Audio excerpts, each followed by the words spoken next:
Blog Talk Radio.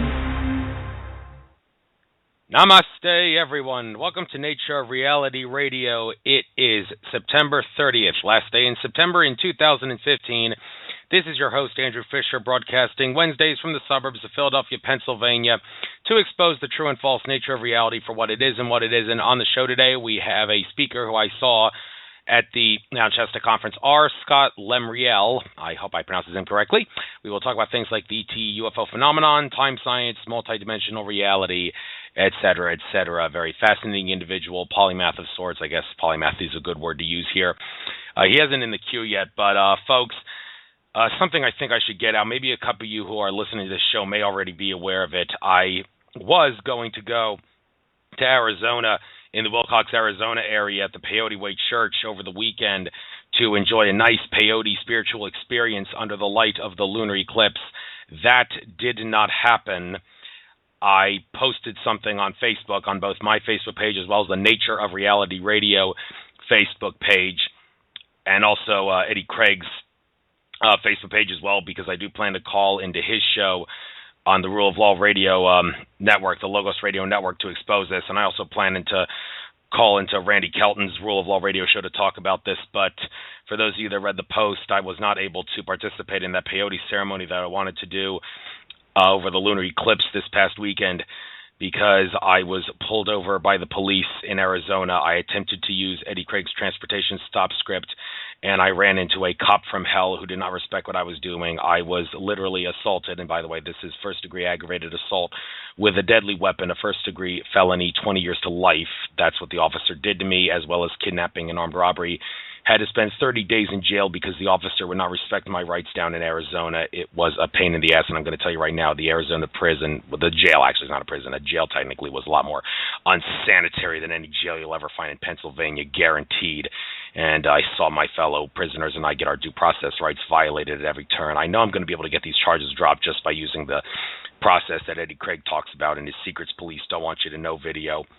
And I'm going to file a lawsuit to sue the shit out of the Arizona police for what they did to me. It's an interesting coincidence that this happened in the Maricopa County, which is the county that Sheriff Joe Arpaio has jurisdiction over. He's the same Arizona sheriff who I was supporting not that long ago when he was forming a posse to expose Barack Obama's birth certificate as a forgery.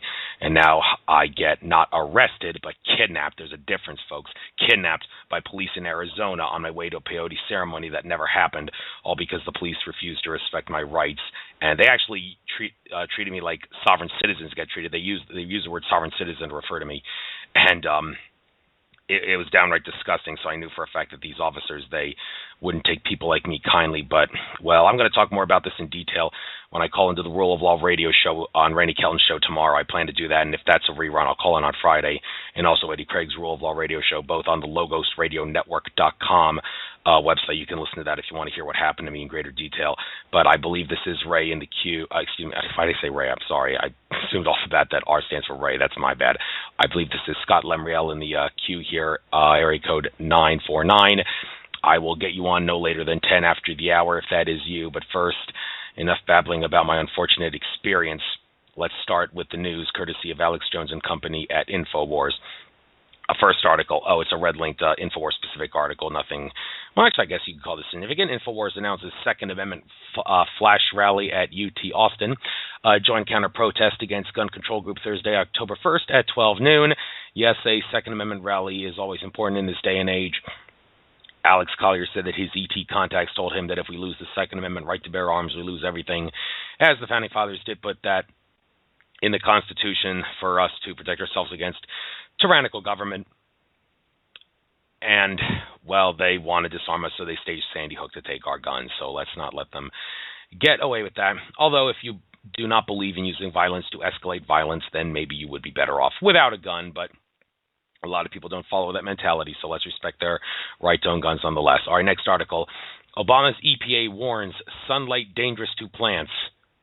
Oh, my God, did I just read that? Are they insulting my intelligence?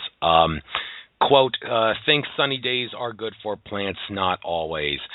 Well, yeah, if the plants get too much sun and not enough water, then they're going to suffer from dehydration because too much sunlight and not enough water causes an imbalance, so that's a problem. But I don't have time to really look into what this is about, but sunlight dangerous to plants. They need sunlight to grow. So with the EPA, Environmental Protection Agency, it's a total joke. I mean, the people that work for the EPA probably think they're compartmentalized, think they're doing well for society, but in the end, they're just innocent pawns in a system of domination and control, and the people at the top of the EPA have bad intentions. Next article. Video, clueless Clinton supporters unwittingly back Trump's tax plan. Well, I support Donald Trump then. Unquote. Well, when it comes to taxes, how can it be illegal to not pay money you never owed? If you don't owe money, if you didn't borrow money from anybody, and they ask you to give them money, which the IRS basically does when you didn't borrow money from them, that's armed robbery. And just like armed robbery when the police towed the car from me and all my stuff when they kidnapped me. But okay, I'm sorry about said that. I said I would stop talking about that. But anyway, Donald Trump, a lot of people think, oh, he supports low taxes. Well, how about no taxes? And let me make it clear. It can be proven that IRS taxes are voluntary. Just look at the definition of the word person in the IRS tax code. It does not mean everybody in the general public. Think I'm stupid? Then listen to David Champion, big, muscular, bald-headed guy who's a friend of Eddie Craig, by the way, has his own show, and he exposes this on his YouTube channel, a video about how the tax code says that basically the tax codes are voluntary by virtue of the fact that the legal definition of person or any word is not the same as the standard English dictionary definition. All right, but next article. New York Times begins propaganda campaign against Russian airstrikes. Report misleading info on Russian effort to target ISIS in Syria. Well, I know Obama and Vladimir Putin met with each other. They made it seem like they were on the same page, but yet they made it seem like they were not on the same page. We know the BRICS nations don't want, which Russia, of course, is involved in. That's what the R stands for in BRICS. Don't want to have much to do with America. They want to dump the dollar. But, of course, in the end, Putin and Obama are both puppets to the same special interest, although those special interests may be having a little bit of a problem with Putin and his cronies in the Russian government, as they made it clear they don't want to have anything to do with the Roman Empire of the modern era that is America. So it shouldn't come as too much of an astonishment that the New York Times would report misleading info on the Russian effort to target ISIS in Syria. Russia is not really our ally, strictly speaking. Then again, you could say they are because they're New World Order puppets, but well, it all goes into a confusing detail. Don't have time to talk too much about it. I got to finish this very, very soon. So let's move on to the next article. Federal judge throws out Saudi 9/11 involvement case. Quote, the broad allegations turn in large part on speculative opinions.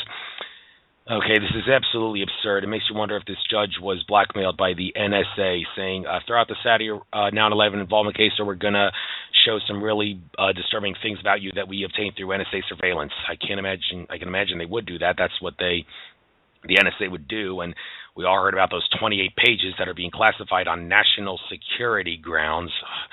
Oh, the irony, the despicability of the term national security.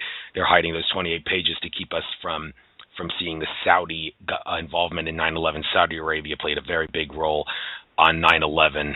Some might even say they played a bigger role than the American government did on 9/11. They're both New World Order controlled, but you get my drift. And this is, was the judge blackmailed? That's my question.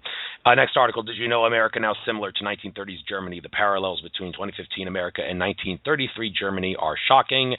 I don't think I need to elaborate more on this. That's stating the obvious. Next article, top 5 videos to watch before you get your flu shot. Here's what they're not telling you. You want to learn more about flu shots, listen to my interview with Leslie Manoukian. She goes into that in great detail. I still can't believe my mother gives flu shots to her employees at the office that I work at. It drives me nuts. I try to explain to her vaccines are not good for you. They are toxic and all the rest, and she refuses to acknowledge that they are harmful.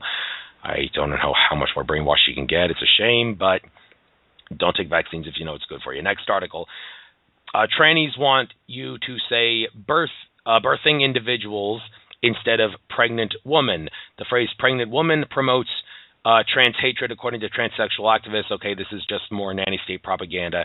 to make us think that we shouldn't use certain words because we're either racist or discriminatory when, in fact, it makes no sense. It's not supposed to make sense. Next article, last article. Survivors expose how sexual predators groom their victims. Sexual abuse victims speak out on Pope's comments concerning pedophilia in the Catholic Church. Oh, it's a lot more than pedophilia. It's Satanism, fire and brimstone Satanism.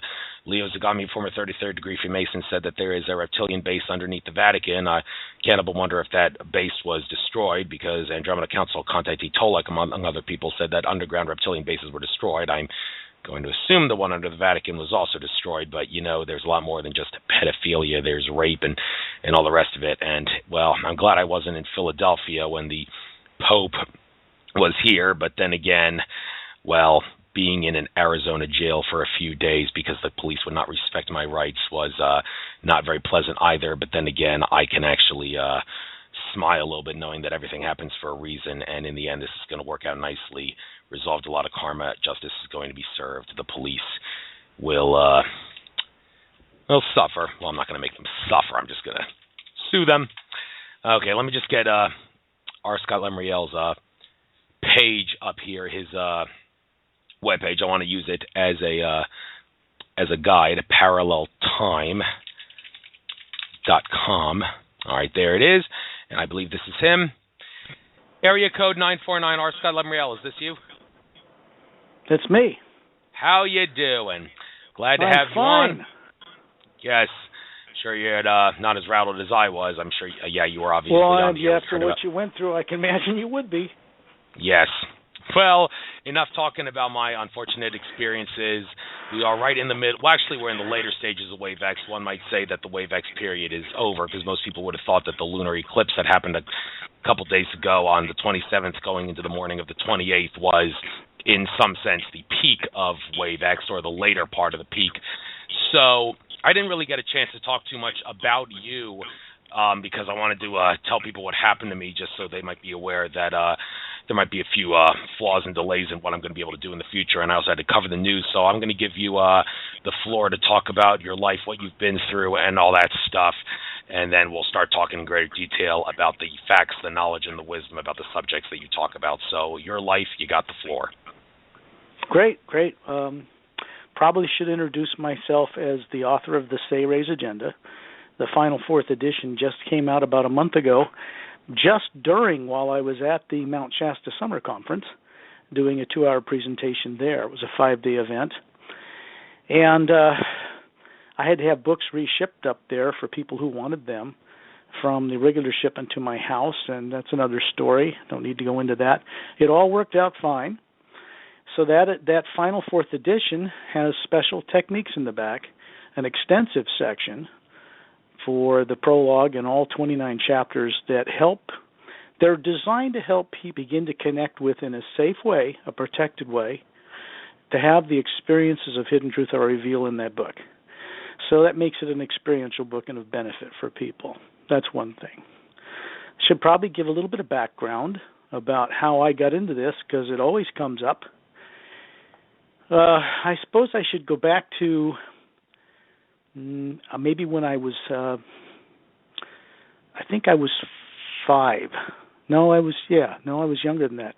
I was about 2, waddling up the steps to a brick house my parents had in Salt Lake City, Utah. And I was noticing that they were arguing. This was just a normal, mild argument that people have on Earth. Between parents, and it wouldn't have been an intensive, hate-filled thing, but it was intense enough to where I could see suddenly their auras, and I found myself out of my body as a fully mature adult being, looking at them arguing, and there was a red energy field with sparks coming off of between them, their 2 electromagnetic or aura fields around their bodies, and that was painful to me. And what it did is it triggered me to go higher above that physical body, and I saw a sphere of energy, a sphere of gold light filled with geometric formulas and mathematical equations, science of a much higher order than's on Earth, and star patterns. And this happened to be at dusk, and I was looking at the stars up in the heavens, and I knew instantly that I was on Earth. And the only thing I could think of was, Earth? What am I doing on Earth? I had no idea why I was there. Then I went back into and around that body, and that experience closed down for me for a time. But it set things in motion that were very, very important. When I was about 11, living in Washington State, very near Mount Rainier, at a time when massive extraterrestrial craft were being witnessed around the planet, particularly Mount Rainier. There was a Piper Cub pilot there at the time that was flying around that mountain, photographed very vividly a squadron of scout craft from another world flying near that mountain, and coined the phrase flying saucer. Well, at this time I was about 11. And I decided I wanted to find out what it was. The big to-do was about drinking beer, because my parents drank at that time, like every parents did probably. And I wanted to know what it was like, why there was a big thing about beer. So 3 a.m, I snuck in the refrigerator, got a can of my dad's beer, snuck out of the bedroom window, walked across the dew-laden grass up to a narrow little road that wound between the thickly forested area with a clear view of the night sky up on a small mountain ridge not far from Bellevue in a place called Cherry Crest. And I popped the can of this beer. The next thing I knew, I was laying on my back, spread eagle, with this open can of beer in my left hand, unopened, looking up at a disc-shaped metallic craft, 30 feet, I estimated it was, in diameter, about 50 feet above the telephone pole, pulsating silently from blue to white light. And I had this oddest sensation of a benevolent human being from another world telepathically getting in contact with me. No fear. I didn't have any of the trepidations or fear of an abductee from the little gray experiences so many people have had. And I knew that this being was benevolent. And then there was a stream of information that went on for about 15 minutes, most of which I couldn't retain consciously because it was just too advanced for someone of my age. And then it pulsated from blue to white light faster and faster and shot straight up into space. I got up off the ground, looked at this beer, dumped it out, threw it in the trash can empty, got back into bed, went to sleep, told no one. I never mentioned this to my brother and sisters or my parents. A week later, I was coming home from a choir practice, and this bus would drive about 1.5 miles up a hill and drop me off. I was the last passenger at a little wooden bus stop shed, and then I'd watch it, travel down the hill into the woods till it disappeared in the valley below. I took one step, and my head got, the only way to describe it, pulled up by a benevolent force, and I was looking at, and this is just before dusk, and I was looking at 2 groups of 15 of these same ships in triangular formation. And I had the impression of the same pilot of the lead craft as a benevolent human being, and there was this stream of information going on, this contact. And they broke apart and did this incredible acrobatic stuff. And I guess this would be about 1961. So it's a long time ago. And then they regrouped and just tipped towards me, like almost out of respect was the impression I got, and then they took off up into space. I went home, so told nobody. Never mentioned it while I was growing up. Probably a wise thing, because at that time I would have been scrutinized in unimaginable ways. So I kept silent about it. I'd say probably when I was 21, I went on a road trip with a man I befriended and his wife and their new baby through the southwest of the United States. And we were on a little spiritual journey, just traveling around freely to see what we could uncover in a spiritual sense. And we were on the road in the middle of the night, maybe 3 a.m, on the highway leading and across the Great Salt Flats towards Salt Lake City. And I got this impression of a being, another human being, contacting me, who said his name was Manka. I'd never heard the name before. It sounded strange. But there was no fear. And he said, I want to show you all something. So I told my friends about this telepathic communication I was having. The radio station was playing on a country music channel because they liked that kind of music. And suddenly the channel blurred through the radio stations to this a frequency where we could hear the commander of a nearby Air Force base talking to two stealth helicopters in the area. They'd picked something up on radar, and he was ordering them to go out and explore this. That was near our position as we traveled. I was instructed to have us pull off the side of the road, park, turn off the lights, turn off the key, and just look out the front windshield up at about 5,000 feet over the desert, which we did. And the next thing I heard from this being aboard the ship says, watch this. There was a blinding flash of cobalt blue light. A spherical energy sphere, looked spherical, up about 10,000 feet, just came into existence and lit up the desert. Then it shot straight into the ground, vanished as if it was going to crash. And we could hear this commander, swearing at the pilots to get their things over there and find out what that was. And they got over the area, investigated. They couldn't find anything.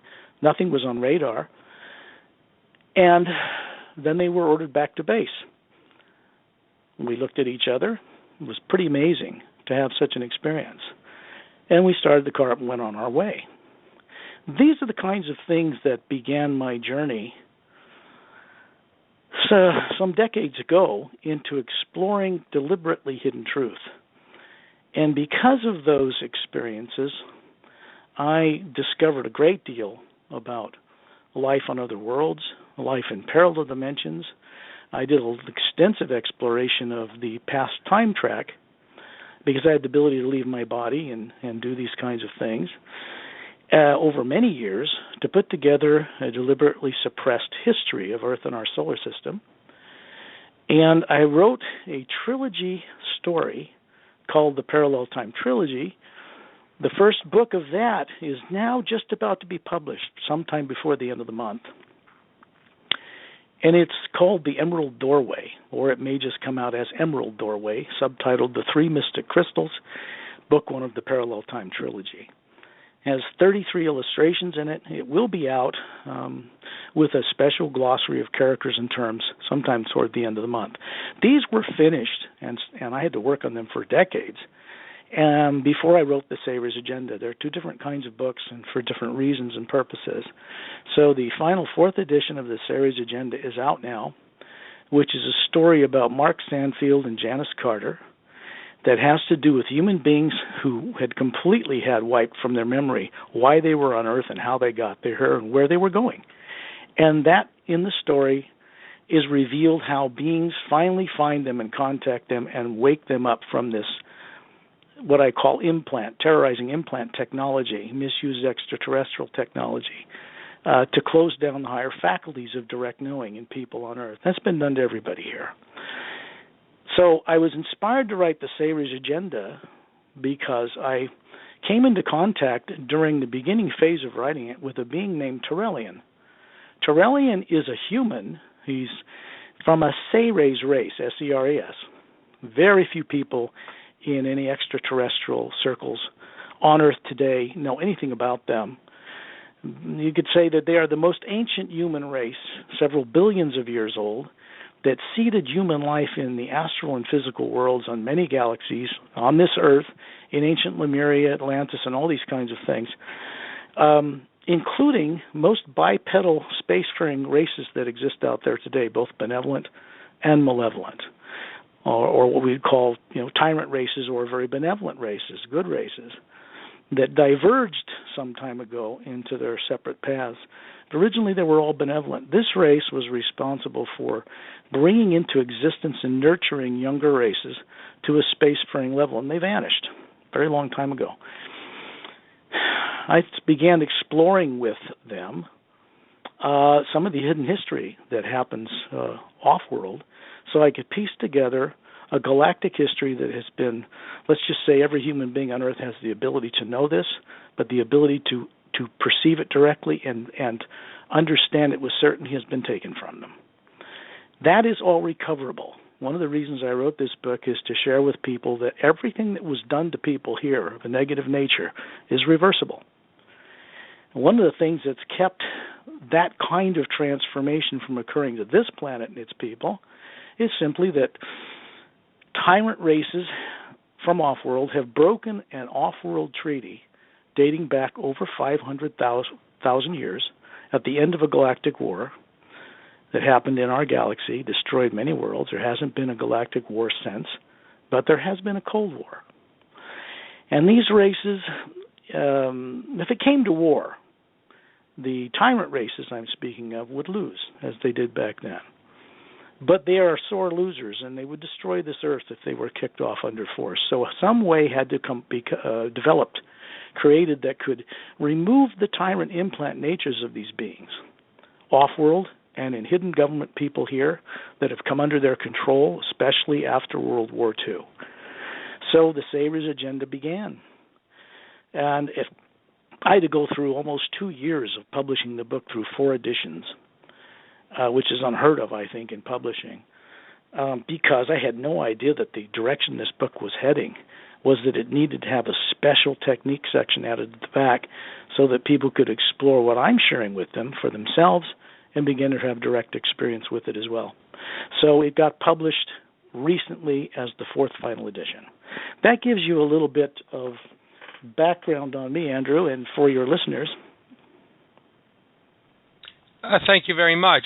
These wars that you're talking about that happened throughout the galaxies, in regards to the time period that they were happening in, I remember listening to previous radio shows from other people in the ET contactee community talking about wars like the Orion Wars and such, and they said that what time period they happened in depends on the timeline that you are referring to.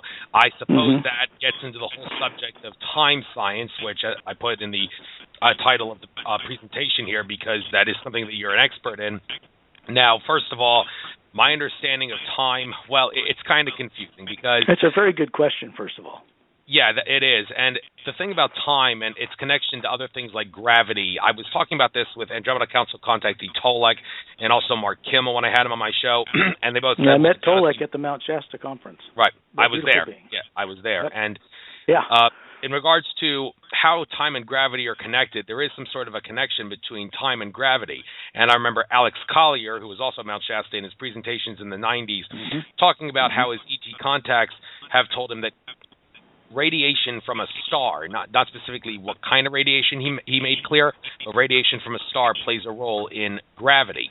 And I remember listening to Matias De Stefano, a brilliant indigo child from Argentina, saying that time, as we understand it in this reality, can be thought of as a measure of the decay of matter. Why does matter decay? Why do we age? Why does our face turn wrinkly as we get older, among other things? Well, it's because in this dimension, density, we perceive time as being a real thing, and that causes matter to decay. Now, if you connect the dots there, you would think that, okay, well, the radiation from a star that causes gravity, if you believe gravity and time are connected, then that radiation from a star, whatever it is, must cause us to decay in some way, shape, or form, and all the rest of it. And I'm thinking, well, wait a minute, this is kind of confusing because on one hand, we're heard by the powers that be, the control system, that radiation from the sun is bad for you, but now all the truth movements are telling us, no, stay on the sun as long as you want. We've been totally lied to about how dangerous the sun is. Sunburn is not what we're told it is. You can look at the sun and sun gaze, and it's okay. But then I hear, okay, well, there's different types of radiation from a star, and it's not really clear what this is. So when I brought this up with Tolek and Mark Kimmel, they were like, well, I'm not really an expert on this, so I don't care to elaborate. Well, I might be able to shed some light on that for you. Yeah, please do. So that, and also the whole thing about what timeline you are in depends on what time period the wars happened. Yeah, I can address that, I think, pretty clearly right away. Thank you. And this might help your listeners, but of course, what I go back to is I don't want you or anyone else to, and I do this in my presentations, as you may know, tell people, don't take my word for what I share with you.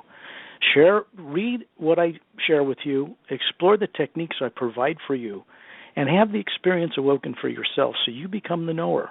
And then that can validate what I'm sharing with people. But I don't ask them to take it at face value because they need to have this information awoken in them. And it becomes theirs, all their own. It doesn't have to come from me, except maybe as a source to stimulate the exploration in the right way to get this awoken. Even in this diabolically suppressed Earth during this time, there's a way to do this in a protected manner. It's one of the most important things I share with people. So back to timelines and vibrational frequencies, parallel dimensions. Many people on Earth in the UFO circles and in other areas are waking up to different aspects, kind of unconsciously, of lifetimes they've lived in other world systems as extraterrestrials themselves, as human beings. And then one set of circumstances or another lands them here, unconscious, with all that taken from them. And many people way in the back of their consciousness know something was done to them, that was done to them without their consent or awareness.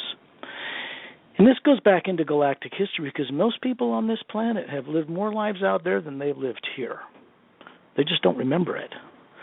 So when we talk about timelines as far as galactic wars, there are 144, and this might help, parallel dimensions, whole planes of matter vibrating at different time rates in just the physical universe alone before you get to what's called the lower astral plane. Beings that are advanced in spacefaring races have the ability to traverse these parallels. So the organization that is benevolent amongst them is very large. It comprises countless hundreds of millions of worlds across 144 different levels, and they trade and travel between them. They have the technology to do that. So that's one thing most people aren't aware of. So when they're coming up with different things and trying to share hidden truth with people with great intent, they are probably sharing truths that are coming from areas out there in different timelines, very close together. There's wars that took place in parallels from here that came to an end at a certain time period. There's a war here in this one that we're in. We're talking on the phone in right now, this parallel that occurred 500,000 years ago and came to an end. So that's where some of that confusion comes from. They all took place, but at different places within the physical universe, different vibrational levels. Now, to beings outside of here that are used to this, that grow up on worlds that aren't trapped here, like this one, that don't have people subconsciously implanted, know about this stuff growing up. It's commonplace for them. So Earth has never really been a normal human planet. And one of the things that really I find helps people really start to recover stuff quickly is when they learn, when I share with them, that no human being ever evolved on this planet to begin with originally. Not from the primordial monkey or amoeba coming out of the ocean as a fish or any of that nonsense. Human beings and other races have been able to come to this part of the galaxy over different scenarios and different time peoples from different realities, in craft or directly if they're high enough to evolve, for more than 50 million years since the dinosaurs were extinct.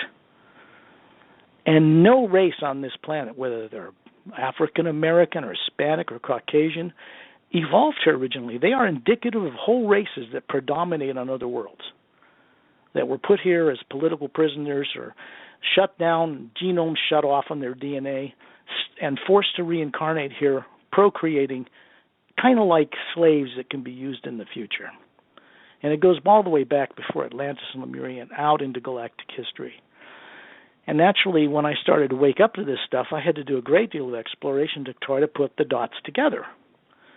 So it became my mission to share with others how this was put together, how an organization of extraterrestrial races have recently come into a new tool that will allow them to benevolently neutralize the tyrant races off-world, not kill them, and the tyrant hidden government on this planet, not kill them, but remove the compulsive subconscious drives that drive them to do what they're doing now. Because I can tell you as a fact, they are not in control of what they're doing, or they would not do it.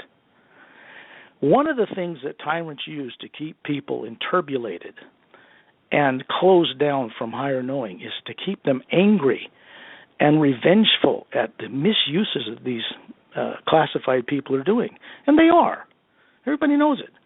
But the thing is, when you really become aware that they are not in control of what they're doing any longer, and the beings controlling them from off-world, and they are not in control of what they're doing, and you go back in galactic history, you can find out what was done to them and when. That's revealed in the Series Agenda, this one book. So people can read it as fiction. They can read it any way they like. But here's what I share with people, and I stand behind this.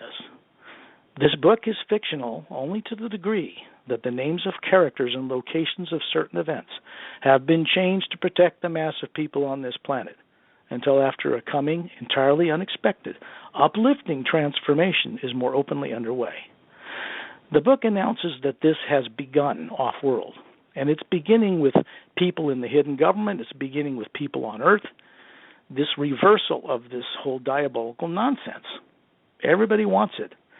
What I'm trying to do is to help people discover their own ability to tap into this and know it for themselves. That's the basis for what I do. And so I hope that's answered your question a little bit. Yeah, well, the one part of the question. The other one, try to find the links between time, gravity, radiation from a star, and time being a measure of the decay of matter and all that stuff. I mean, could you possibly draw some parallels there? Do you need me to repeat everything? Yeah, or absolutely. Did you forget about it? No, I got it. Got it right away. Now, you were very clear, and I picked up on it right away. We have the sun right now, and I want to make this as a positive thing. I'm not trying to be a lovey-dovey goody two-shoes, but I am trying to share with you what I know is true for a fact from my direct experience with folks from out of town, very far out of town, and from the master teachers that mentor them from other dimensional realities who I'm in touch with as well. And I have been for decades. I mean, this is not an easy path to walk, because it's in such contrast to what's going on this planet. But anyway, when you deal with the sun, we have, as you know, chemtrails being sprayed all over the planet. I've witnessed them myself everywhere in California, over Sacramento, Washington, D.C., in England, in Norway, where I was in October of 2014 conducting a 2-hour presentation there. I was flown over there for a UFO, International UFO Hidden Truth Disclosure Conference. And they go on everywhere. They're high up. They're done by jets. They look like white clouds, exhaust coming from jets, and they spread out and look like fluffy white clouds covering the sky. Those are chemtrails. They're very high up, but they're not quite the negative thing, those particular type that people think.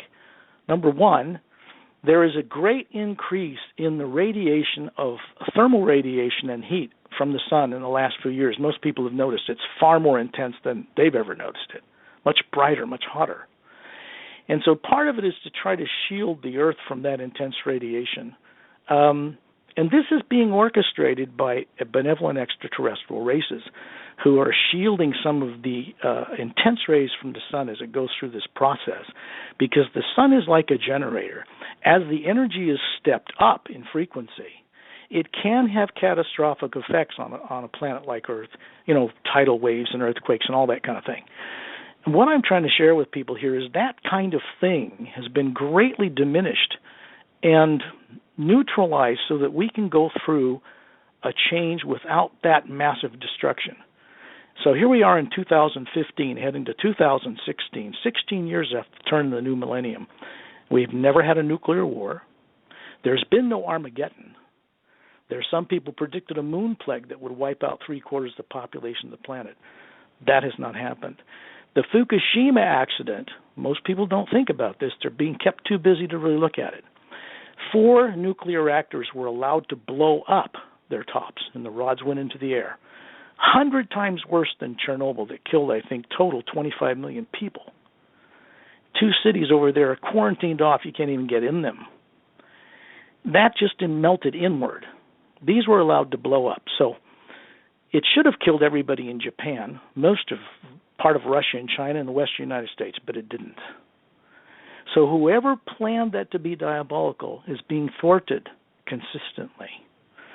And I wanted to bring that out on your show for people because it's important for them to know that not everything that's going on is diabolical and evil. There are some things that are neutralizing the negative intent of these races, off-world, controlling hidden leaders here, and it's being done in a really benevolent way, in a natural way. You're going to find in the days to come that certain people in government, DOD, classified areas are just simply going to stop taking orders, including generals, from what they're doing now. They're going to refuse to do it. And you're going to see more of that in the next few years to come, which is a good thing. This is something that is being, I guess orchestrated is a good word, arranged and conducted by a massive amount of beings from other worlds who now have the motivation to help bring about a transformation here that they did not have before, about 4 years ago. So this is really new. The changing, destructive, prophesied destiny for this planet has been significantly altered in the last few years, and we're still here. So the one thing about the intensity of the rays is that there's a certain protection being provided for us to help us go through this very, very unique transformation.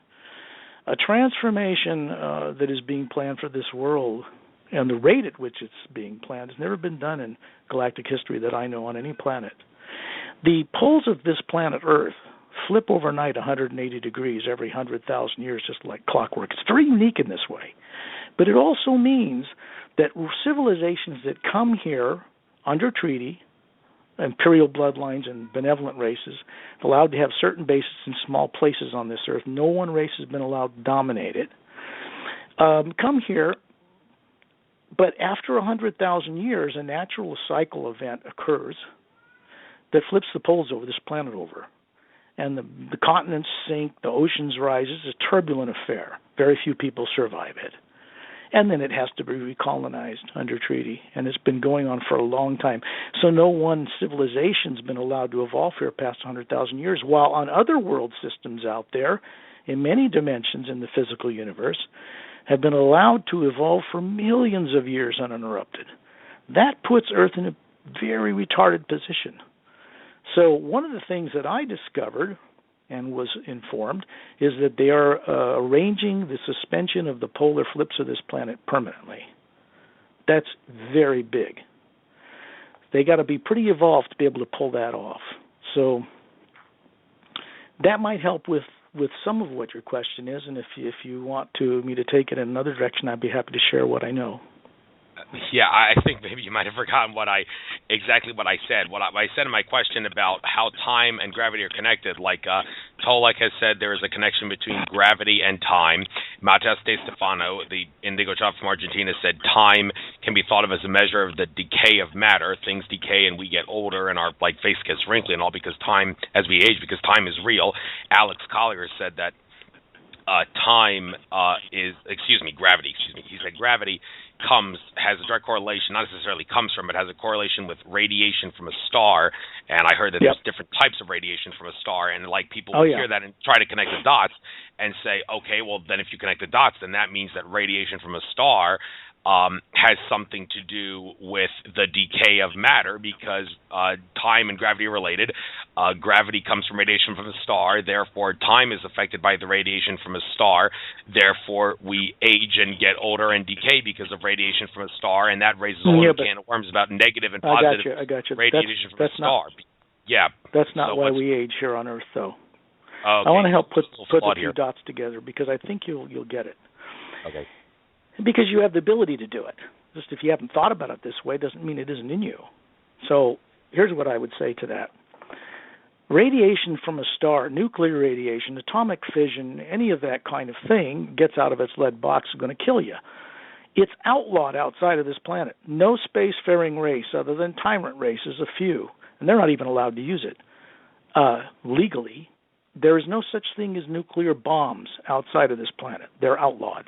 They don't use radioactive isotopes that they imbalance intentionally to be radioactive and kill you if it gets out of some kind of containment field.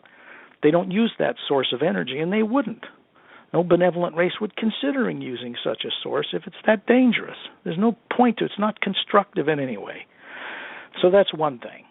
But on Earth, people worldwide, and it's done through the satellite system. It's done before they come here and incarnate. It's done out in galactic history by tyrants who misuse technology, are implanted with terrorizing images. These are put into the electromagnetic field around their bodies, what people call the aura. They don't need to put a little metal chip in your skin.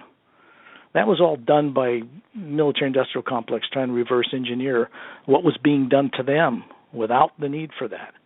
They're like holographic programs. that contain torture and fear and death and stuff. They're completely artificial, but they're placed in a field that is subconscious to the victim, so that when you try to uncover higher faculties of knowing that you once had, these things, these terrorizing images play like a recording on your nervous system. But very cleverly, the visual and sound is occluded so that you just feel it. And this drives most people away from really looking at hidden truth or who they really are until they get up enough courage and begin to recover what they have always had the ability to do. As an Atma, what beings from other worlds call soul, as a spherical form of energy that we really are, that isn't physical, it has always had command over any form of negativity, being, or technology, but it no longer believes that. And tyrants use this in order to manipulate people. But every being has the ability to have control over even implants they still carry when they get the courage up to go for truth no matter what. Then they start to have command over these things, and when they turn on, they just shut them down. And I'm going to share with people a technique or a tool, a special vibratory word that absolutely turns these things off when they come up. And this was something that is not created on Earth. It's been out in billions of years in the galaxies and in other dimensions and higher realities that people use to keep from ever acquiring a subconscious mind, because a normal human being is not meant to have a subconscious mind at all. So that's one thing that's real important. As far as aging goes, people on Earth were brought here generally as slaves for small cultural areas from tyrant races throughout its history and genetically shut down. It means that certain genomes on the billion mapped out genome double helix of human beings have been turned off. So the being gets in a body here that's genetically passed on generation after generation, and suddenly they find when they try to use their higher faculties, they push a button, it doesn't work. It's just that simple. So everything that has been done to people here and in other realities before they came here is reversible. And this is one of the things I want to make sure people hear from me on the show, is that this stuff is reversible. And the first thing that is required of an individual is they exercise their great gift of their creative imagination in only benevolent ways. Tyrants get people to use their imagination in two ways. They split them down the middle. They want to project the negative fear and future for themselves, their loved ones, and their family towards a destructive end, and while at the same time they want to protect themselves and their loved ones for a benevolent end. The two are in conflict. The right use of the creative imagination is to use it in only one way, to see for yourself, your family, your future of your planet, only benevolent, uplifting, wondrous outcomes, because that channels the primordial source that underlies the omnipresent energy force that is neither negative or positive, it's beyond that supports and sustains all that is. And we're made of that, directly made out of that energy, and we can connect into it. And I'll share with people how to do that as well. And again, the most important thing for people is to explore this, discover the protection they will feel, and then begin to wake up this stuff for themselves. As far as time and gravity being intertwined, when you don't have certain higher faculties that are normally yours to perceive and know this stuff, it's always in doubt, speculation, theory, and fear. Tyrants want people to be angry and hate and want to take out other beings that are tyrants, because that is how they control people. They keep them on a frequency using their imagination that connects to them. When you drop agreeing with that, when you stop imagining that, and just choose to see the good that's out there, the loving nature of beings which predominate in our galaxy and the rest of the universe, much greater numbers than tyrant races, then you begin to connect with those beings who have never been implanted, that are not trapped, and they can really help people be set free. And so I want to endeavor to help people connect to that. And so that there's the shutting down of the genomes on the DNA, which are just technology, misused technology, and it's reversible. You turn those genomes back on, and suddenly your higher faculties function like they should. A normal human being on another planet that is not part of this Earth structure is telepathic, They have a photographic memory.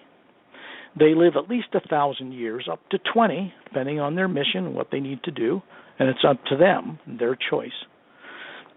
Bodies don't age like they do here, relative to radiation from a sun or any other physical matter or manifestation. That's under the control of beings, how they want that to age. The radiation is an issue only when certain genomes are shut down and people become vulnerable to the effects of this, like they are on this planet. A person here lives, 80, 90, 100 years if they're lucky? Well, if you're a race that's a tyrant race that lives at least 1,000 years, and you close down human beings that are actually more evolved than you to live no more than 80 or 100, you take away their telepathy and call it intuition, shut down their photographic memory ability, and then put them on Earth and get them to compulsively reincarnate and procreate here. You've got a resource you can use. And then people will say, well, what's all the benevolent beings doing out there about all this? Well, this is under treaty that came about at the end of a war in this particular reality where we are now, about 500,000 years ago. And under that treaty, you've had races that were allowed to come here and establish bases of operation in small pockets on this planet, like Samaria or Egypt or the Mayan Peninsula or Yucatan. These were all tyrant cultures that worshipped extraterrestrial races that dominated them. And so they were short-lived. There have been wars on this planet. There's been a nuclear war on this planet in its past, long ago. And so there's been a lot here, a whole history, a hidden history of Earth and our solar system that has been occluded or suppressed from people being aware of it. And every single person has the right to know this stuff. And they have the ability to know it, whether they believe it or not. I know I went through it, so I know they can.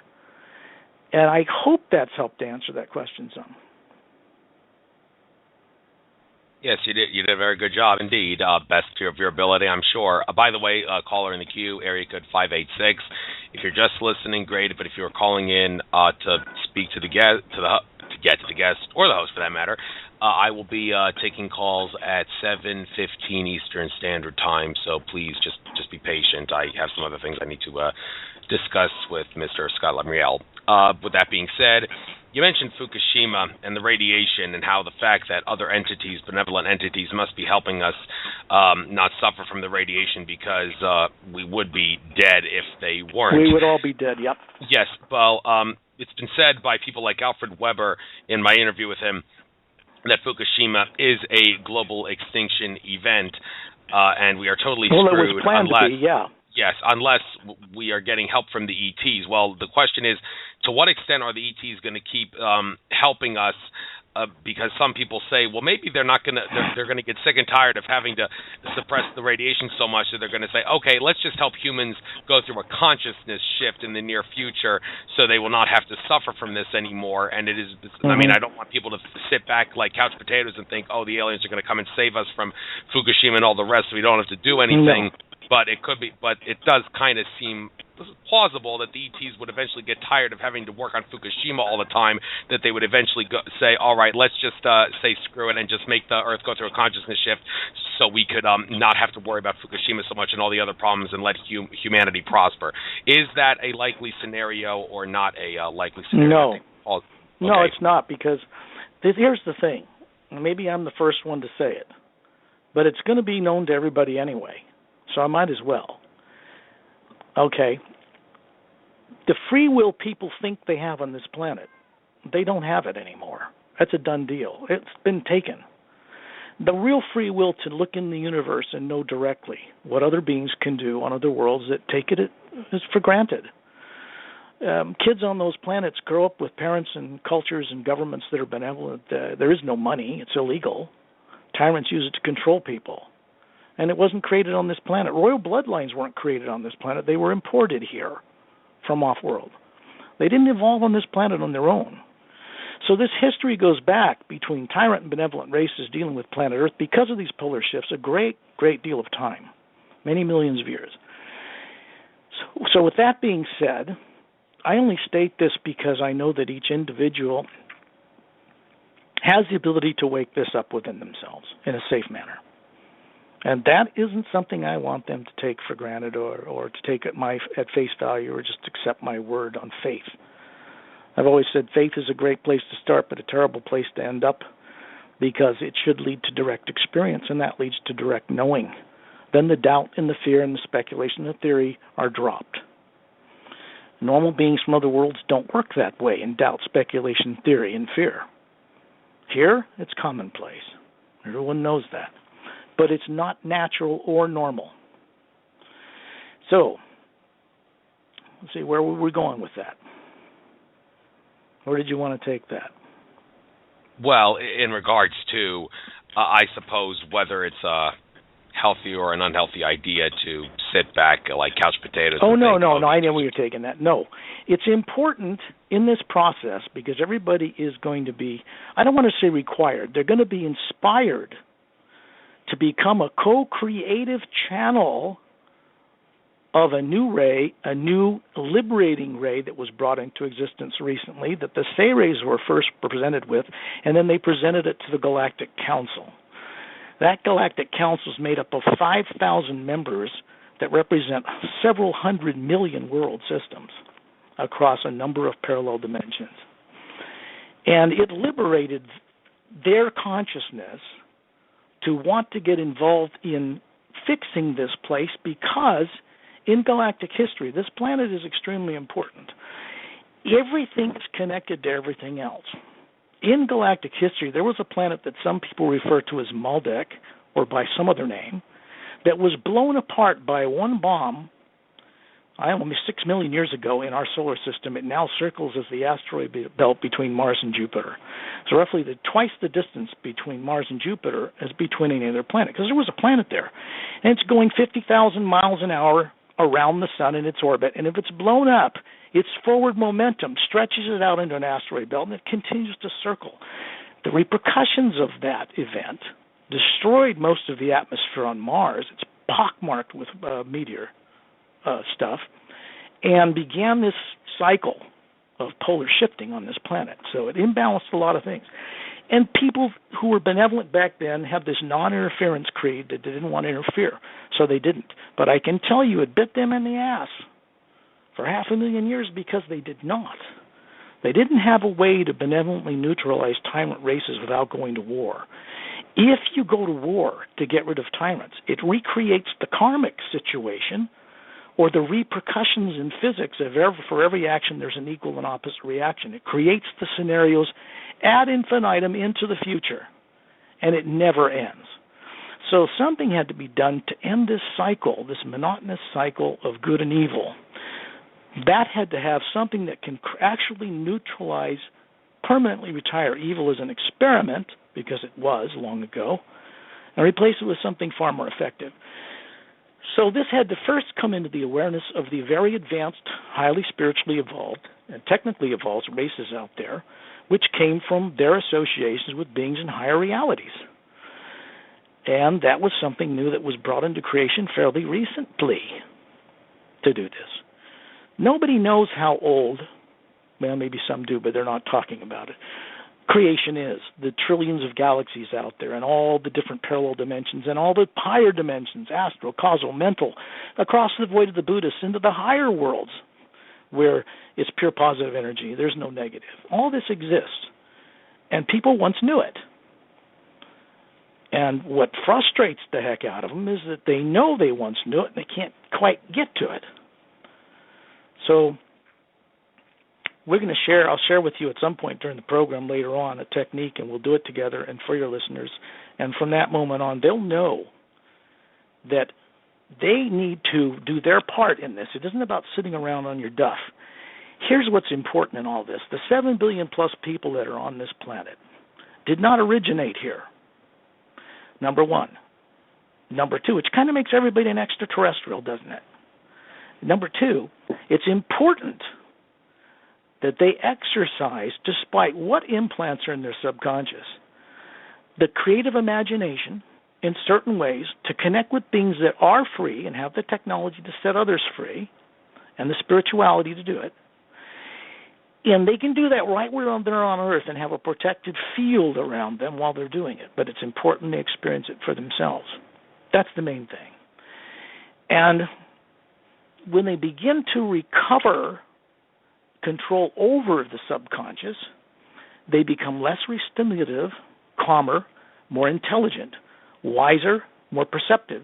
Doesn't mean they're free of the implants. It means they begin to gain back their natural ability to dominate such things, negative things of any nature. Every atma, every soul has this ability. But if it's been misused and twisted and implanted and created a subconscious, it's going to forget all that stuff anyway. Tyrants use this to create slave races. So most of this great history that people praise in Egypt and Mesopotamia and Sumeria, these were tyrant cultures. In the glyphs in Sumerian tablets, it shows them worshiping reptilian bipedal beings who demanded sacrifices.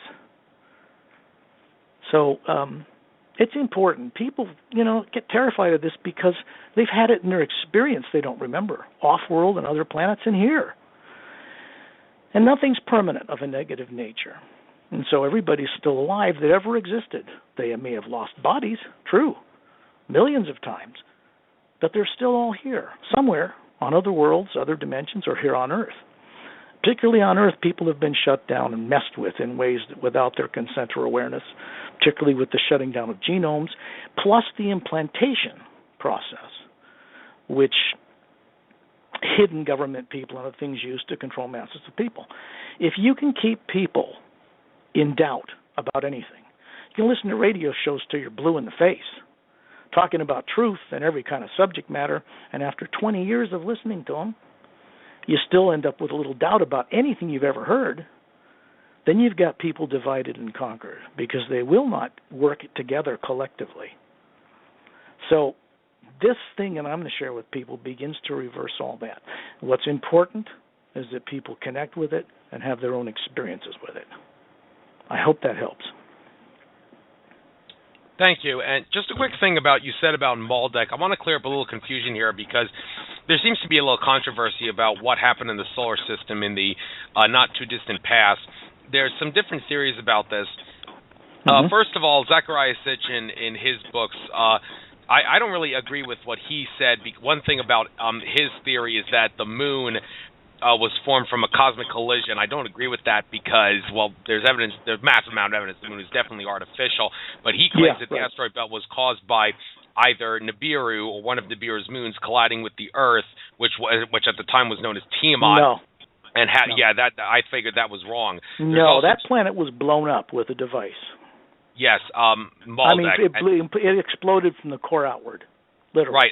Are Maldek and Tiamat the same thing? Maldek and what? Maldek and Tiamat, because some people have used the name Tiamat. Oh, it could be Tiamat. I haven't heard of before. I've heard other names for it, but the name's not as important as the understanding of the history.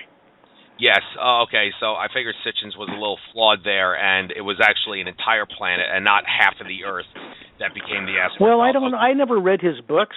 Well, of course, I know he's been on Coast to Coast or other shows, and someone that was a precursor for many people. He got some of the hidden truth out basically around the Sumerian tablets, right? Wasn't his work mainly around that? Yes. And those Sumerian tablets depict one thing about the Sumerians that was very different from other cultures in ancient, because they existed long before Egypt, is that they were accurate recorders of what they saw without distorting it with religious belief or symbols. The Egyptians would have flaming chariots, and gods and all that. Sumerians didn't do that. They actually documented what a ship looked like or an extraterrestrial in a spacesuit looked like, and they'd put it in their tablets. And when you look at that, you find out that the beings that controlled and established this mining colony for rare earth space minerals was a reptilian, bipedal, tyrant race that brought its human slaves here. When the poles change, they just leave them. They're discardable. And they get out of town. That's the way they are.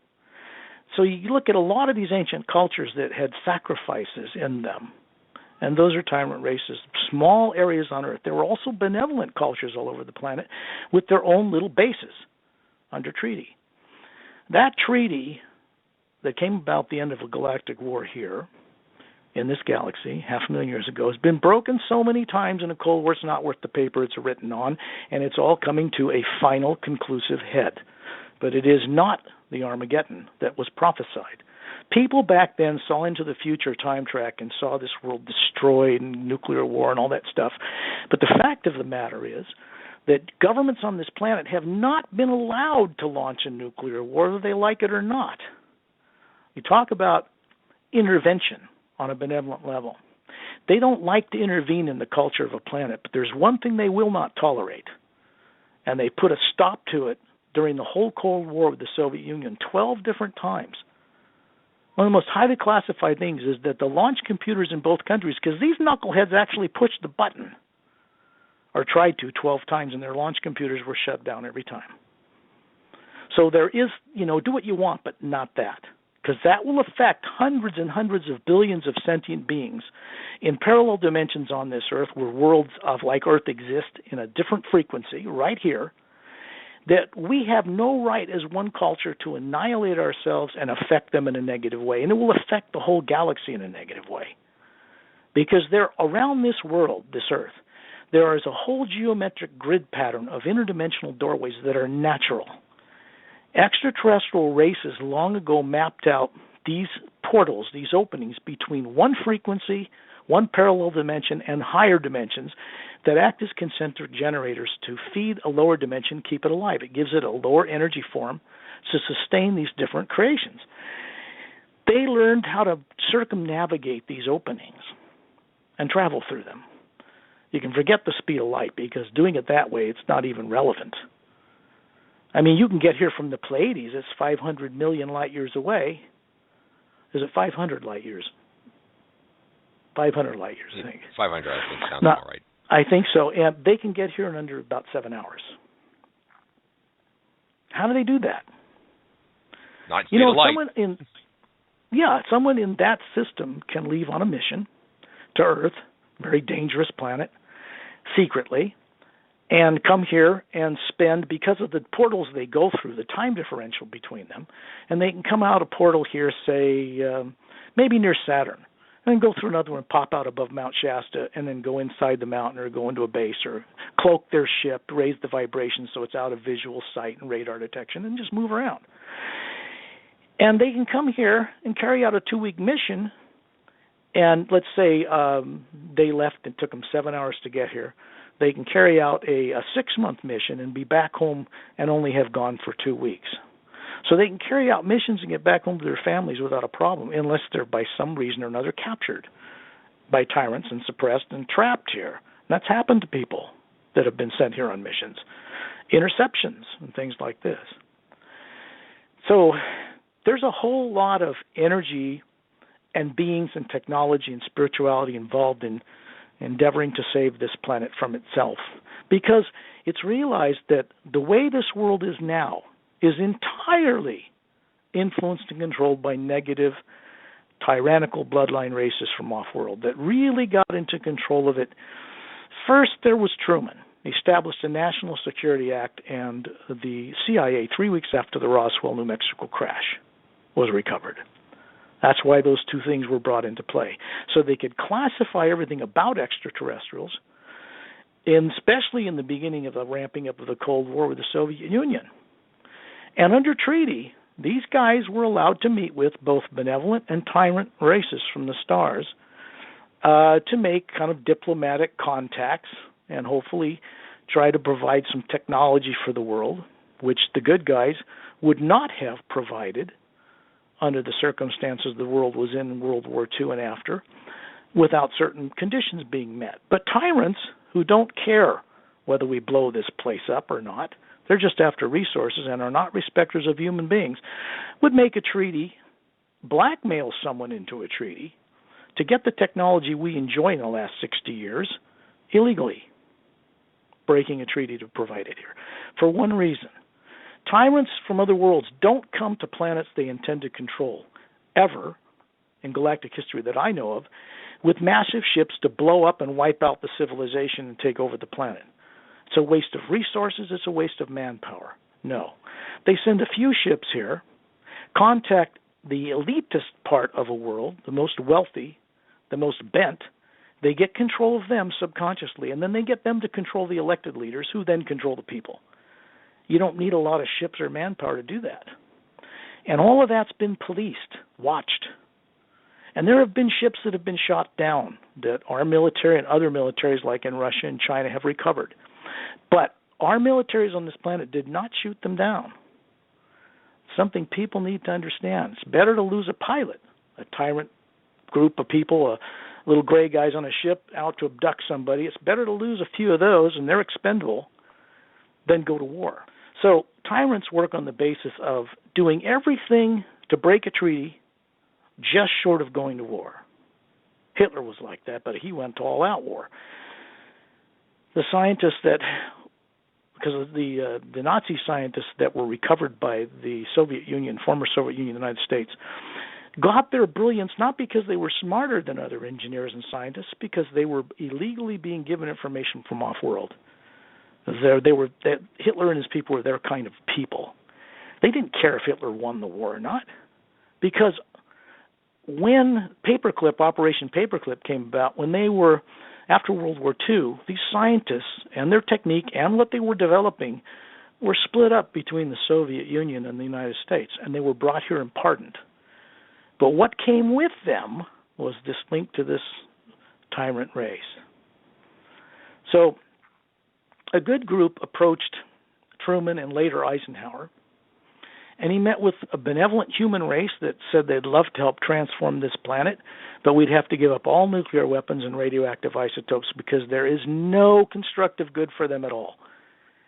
Think about it. It takes 10 times more finance to run a nuclear power plant with isotopes that have been imbalanced by men, to be radioactive, to create this heat, to boil water, to make steam, to drive generators.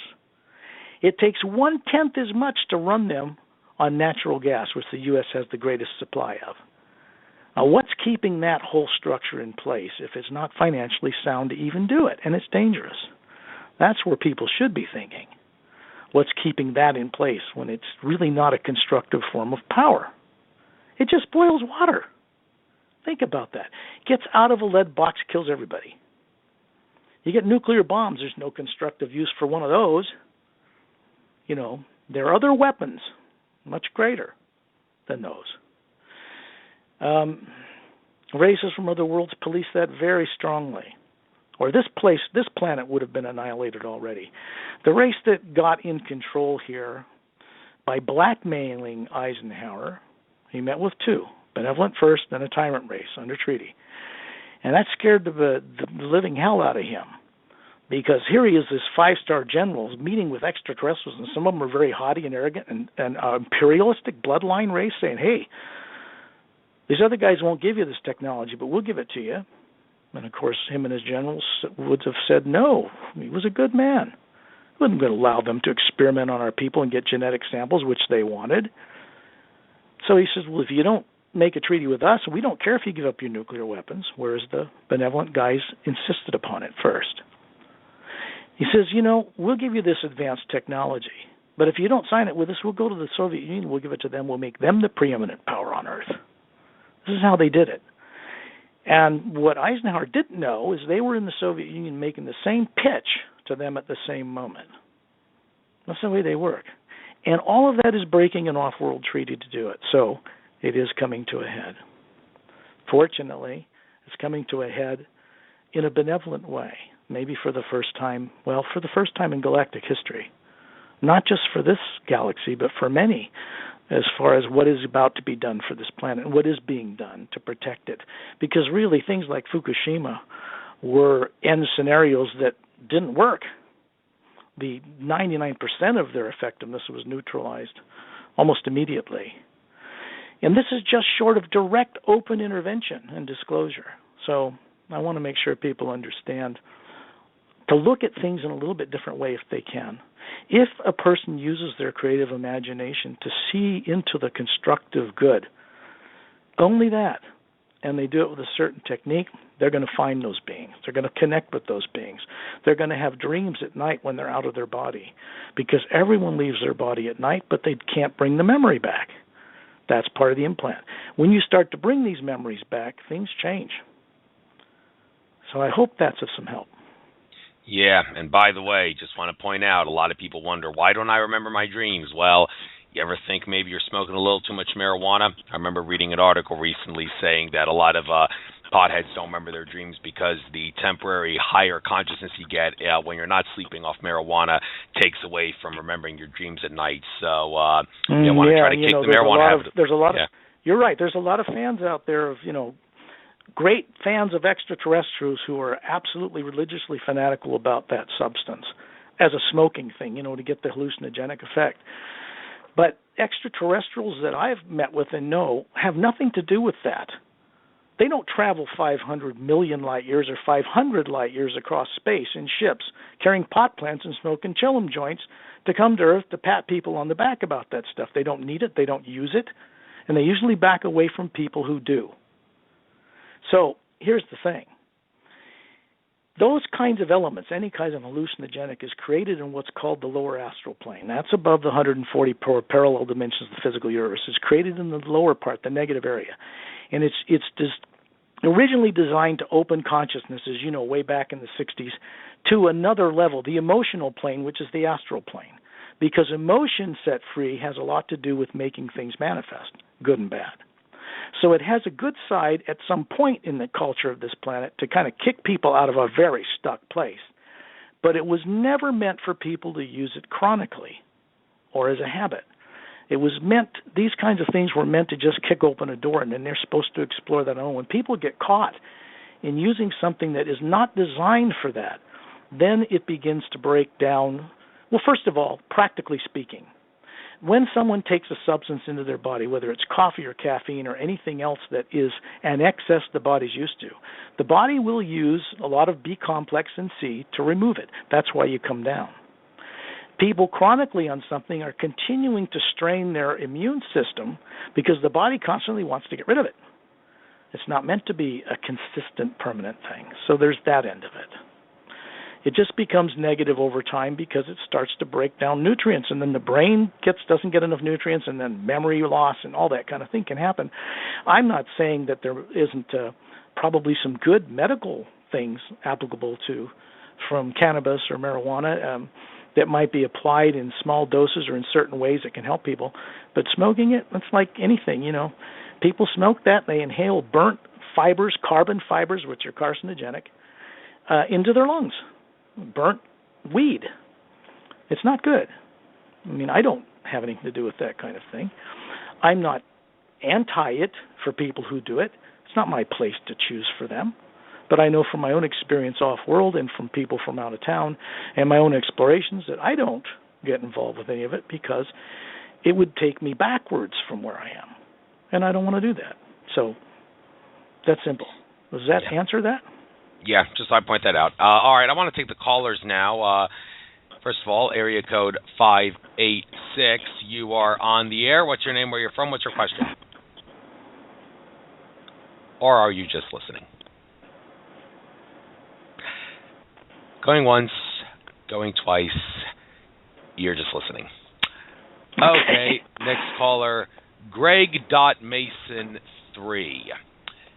Greg.Mason3, you are on the air. What's your name, where you're from? What's your question? Hello, this is Greg from Pennsylvania. How you doing? My Hi, home Greg. state. Glad to have you Hi. as a call-in guest. What's your question for either me or Scott Lemriel? Well, I've had a lot of experiences off and on with this kind of thing, mostly through dreams. Mm-hmm. And I do a lot, although I do a lot of meditating, one of the interferences that I get, it seems to be a lot through local consciousness. And I was wondering if you had any advice as far as it seems like I would call it either a telepathic local consciousness or some kind of a monitoring device, to where it seems like whenever you're getting information both about like what you guys have been talking about or anything that's really important to spiritual growth, it seems like these devices kick in and how can I say, local consciousness seems like it's being recruited to drag you down. Yeah, can I address that? Yeah. Thank you. Okay. Go ahead. There is a a special vibratory word. I'm going to be right blunt and to the point. That is coming from implants in the subconscious, in the electromagnetic field around your body. Now, things like that of a negative nature are, depending on where you place your imagination at any one time, are connected to all the suppressed negative thoughts and feelings around you in the outer environment, other people. That's why it's often easier for a person to get out of their body or have direct contact late at night when everybody else is sleeping, because the atmosphere, the actual waveforms that carry these thoughts and feelings in the atmosphere are at a calm. So oftentimes I know I do my best writing and stuff like that late at night when everybody else is asleep. But there is an ancient vibratory word that was brought into the beginning of creation at its inception. It's like a fail-safe. And when people begin to become aware of this again, because they once knew it, they begin to get a correct connection in a protected manner to the source behind all life, of which they are made a part of, which they exist as the same kind of energy on a small scale, like a drop in a mighty ocean. And it's known as HU, H-U. It's not owned by or copyrighted by or possessed by any organization on this planet or any world. And it's been known amongst extraterrestrial races and the beings that work with them that are their mentors from higher realities and spiritual masters and master teachers as a way to not only expand spiritual awareness, but to recover much that has been taken from people. It begins that process. And it's a very round, whole tone, just like the name HUGH, H-U-G-H, but it vibrates. This frequency is not like the OM that came out of India. That's for the mental plane. This goes above the void of the Buddhists into the higher worlds and connects a person there, the place they originally came from. And then it begins to wake all that stuff up. So it sounds like this, and it vibrates the pineal gland in the center of the brain. This is where soul generally leaves the body in and out, during the day or at night when it puts the body on a trance state called sleep. And it vibrates this area, this pineal gland, which is liquid in it, and rods and cones inside it, just like the physical eyes have. But they're not meant for seeing frequencies of sound and light we see with the physical eyes. They're meant for touching into and connecting to other frequencies.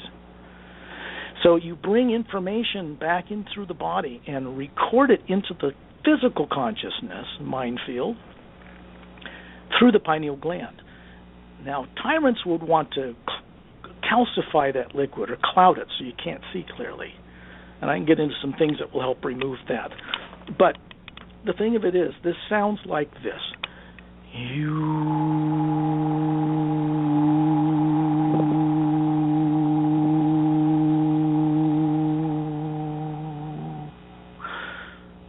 On the outgoing breath. And you'll feel, and this is an experiment I ask people to do, use the chant or the mantra Om that has been so popular, and it helps take people to a higher plane from here. But it doesn't go over the void into the realm of freedom where people want to get. It's not meant for that. This vibrates when you Om. It vibrates the throat area and chest area. When you do the HU, it vibrates the head only upward. That's an important point for people to get this, because then it begins to become their experience, their reawakening. The way you do this to shield yourself from these outside influences, these mechanisms that kick in. Number one, if you have an implant or something subconscious that kicks in that just gives you a terrorized feeling, or you try to find higher truth and suddenly you're diverted away from some outer thing or some event. When you can remember to HU right when it's happening, the HU will shut that recording off, just like that. And then you can continue your journey. It doesn't get rid of them, not right away, but it shuts them down and puts you back in control. That's number one. So that should answer your question there. The way to do this, say at night when you're the least amount of effort and things going on around you, you get comfortable, you lay in a bed, you get in a chair, take several deep breaths, and just take all your fears, physical problems, health problems, money problems, romance problems, anything at all you might have a problem with, put it on a shelf in your imagination just for the time you're doing this. You can always pick it up after. And then go into this HU, maybe 4 or 5 times, taking a few breaths between them, pausing to just look and listen inwardly with your eyes closed. You can also do it with your eyes open if you're more comfortable. Sometimes it's easier to see into other realities with your eyes closed, because then a different eye opens up, what people call the third eye, or the inner eye of this spherical form of energy that you are, called the Atma, or soul. It can see in 360 degrees, and it can tap into the universe and know things directly. It has this ability. So, you would get comfortable. Send out this hue. Then, this statement is very important. It's worded a certain way. Send this out on the hue.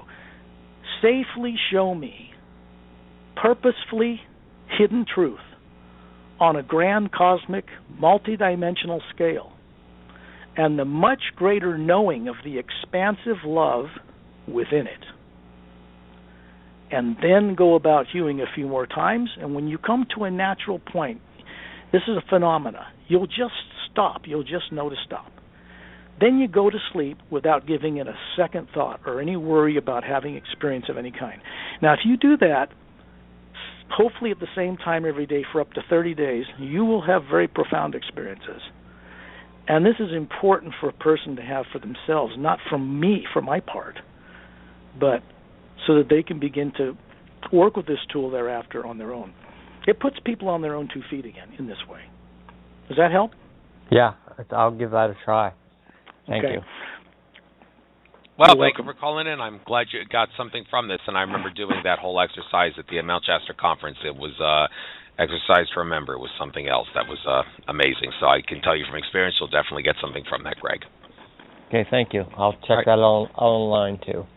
All right. I don't know if the videos are actually available yet from the Shasta conference, but hopefully they will I be. talked to Rob the other day. He says that they're just about finished, and I should have one available, and I can put it up on YouTube. It'll be free. Awesome. All right. Okay. All right. Get a copy if you can. All right. Take care. Later. You too. Bye. I should say for the listener who was just on and for others, if they go to my website at paralleltime.com, PARALLELTIME, just like the 2 words are spelled put together, they can find a link on the lower left-hand side that says Visitor, Current and Coming Radio and TV show interviews with R. Scott Lemriel. You click on that, it goes to a page that has the Norwegian conference, 2 hours, 2-part, up there that was videotaped and put up on YouTube. They can watch me do a presentation for 2 hours for free. The link's right there. They don't have to hunt for it. And there's an interview with Dr. Michael Salla, 2 hours is up there, and 2 special recordings of the hue. One of them is 24-minute, where I'm sending out the hue on 3 levels in 3-part harmony, continuously for 24 minutes. And so when a person listens to that, there's a third tone, a primordial omnipresent sound, the original sound that brought everything into creation, the hue, that human beings can use with vocal cords to connect to that original sound. And it's running through the middle of the recording that I and the friend who recorded me did not put there. When they read the book, The Sayer's Agenda, they're going to be introduced to a guy named Terrellian. This is a human who's 18, almost 20 feet tall, because this race that fathered most races in the universe long ago is where we get our genes from. And most of the extraterrestrial races get their genes from long ago in galactic history. They are anywhere from 18 to 25 feet tall. They're giant human beings. And they're very evolved. They immortalized their physical bodies more than 1 billion years ago, so they're really out there. And they're taking a personal hand in this transformation, so I'm really not concerned about the future in that regard.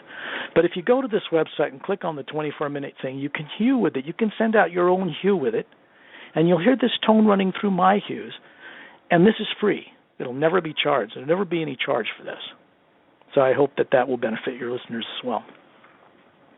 I hope so, too. I'll see if I can get a chance to look into that myself. Okay, a couple things I'll talk about here. Let's try to kill 2 birds with 1 stone in regards to human history. I remember hearing, I think it was from George Cavazos, saying that Aborigines from Australia are the only humans that actually evolved without any extraterrestrial genetic involvement. And on a somewhat similar note, I guess you could say, you said humans came on after dinosaurs became extinct. Well, first of all, I remember Andrew Bartz is saying that the story about dinosaurs becoming extinct from an asteroid strike 65 million years ago is actually one of history's biggest lies. That never happened. And the crater in the Yucatan is, well, he didn't say this, but other people have told me that crater in the Yucatan is actually a nuclear bomb remnant from our ancestors in the past setting off nuclear bombs, and also that humans did actually exist at the same time as dinosaurs. So let's go through. Sure. They could come here. Doesn't mean they established colonies here. It's too dangerous. But there would be a few bases somewhere. Yeah. Right. So, in regards to Aborigines evolving without the aid of any extraterrestrial genetics, can you clarify that are the only race of humans that actually hold that? Well, they might. I would say that they may be one of the first brought here, but no. Human beings never evolved on this planet. That would mean that Aborigines evolved out of what? An amoeba, then a fish, then something and became human? No. The people tend to in their shutdown consciousness, they tend to make Earth the center of the universe. It is not. And they tend to project what little we know here, I can't remember, upon the rest of the universe. Human beings is probably one of, if not the oldest, one of the most ancient evolved races in the galaxies. They'd never evolved on this planet. They evolved billions of years ago out in the galaxies, were brought here and brought to other worlds in this galaxy long ago. So I would have to say no. Aborigines, even if they believe it, originally did not come from here. In other words, they didn't evolve out of some monkey or some kind of animal and then became human. All that kind of evolution, including monkeys, dolphins, and whales, didn't evolve here either. They were brought here. Most of the plants and animal species on this planet were brought here from other worlds, often to put them somewhere and get rid of them, especially microscopic life that can be cannibalistic. Different species that would hunt man were brought here. It doesn't mean they didn't continue their evolution once they were brought here. They did.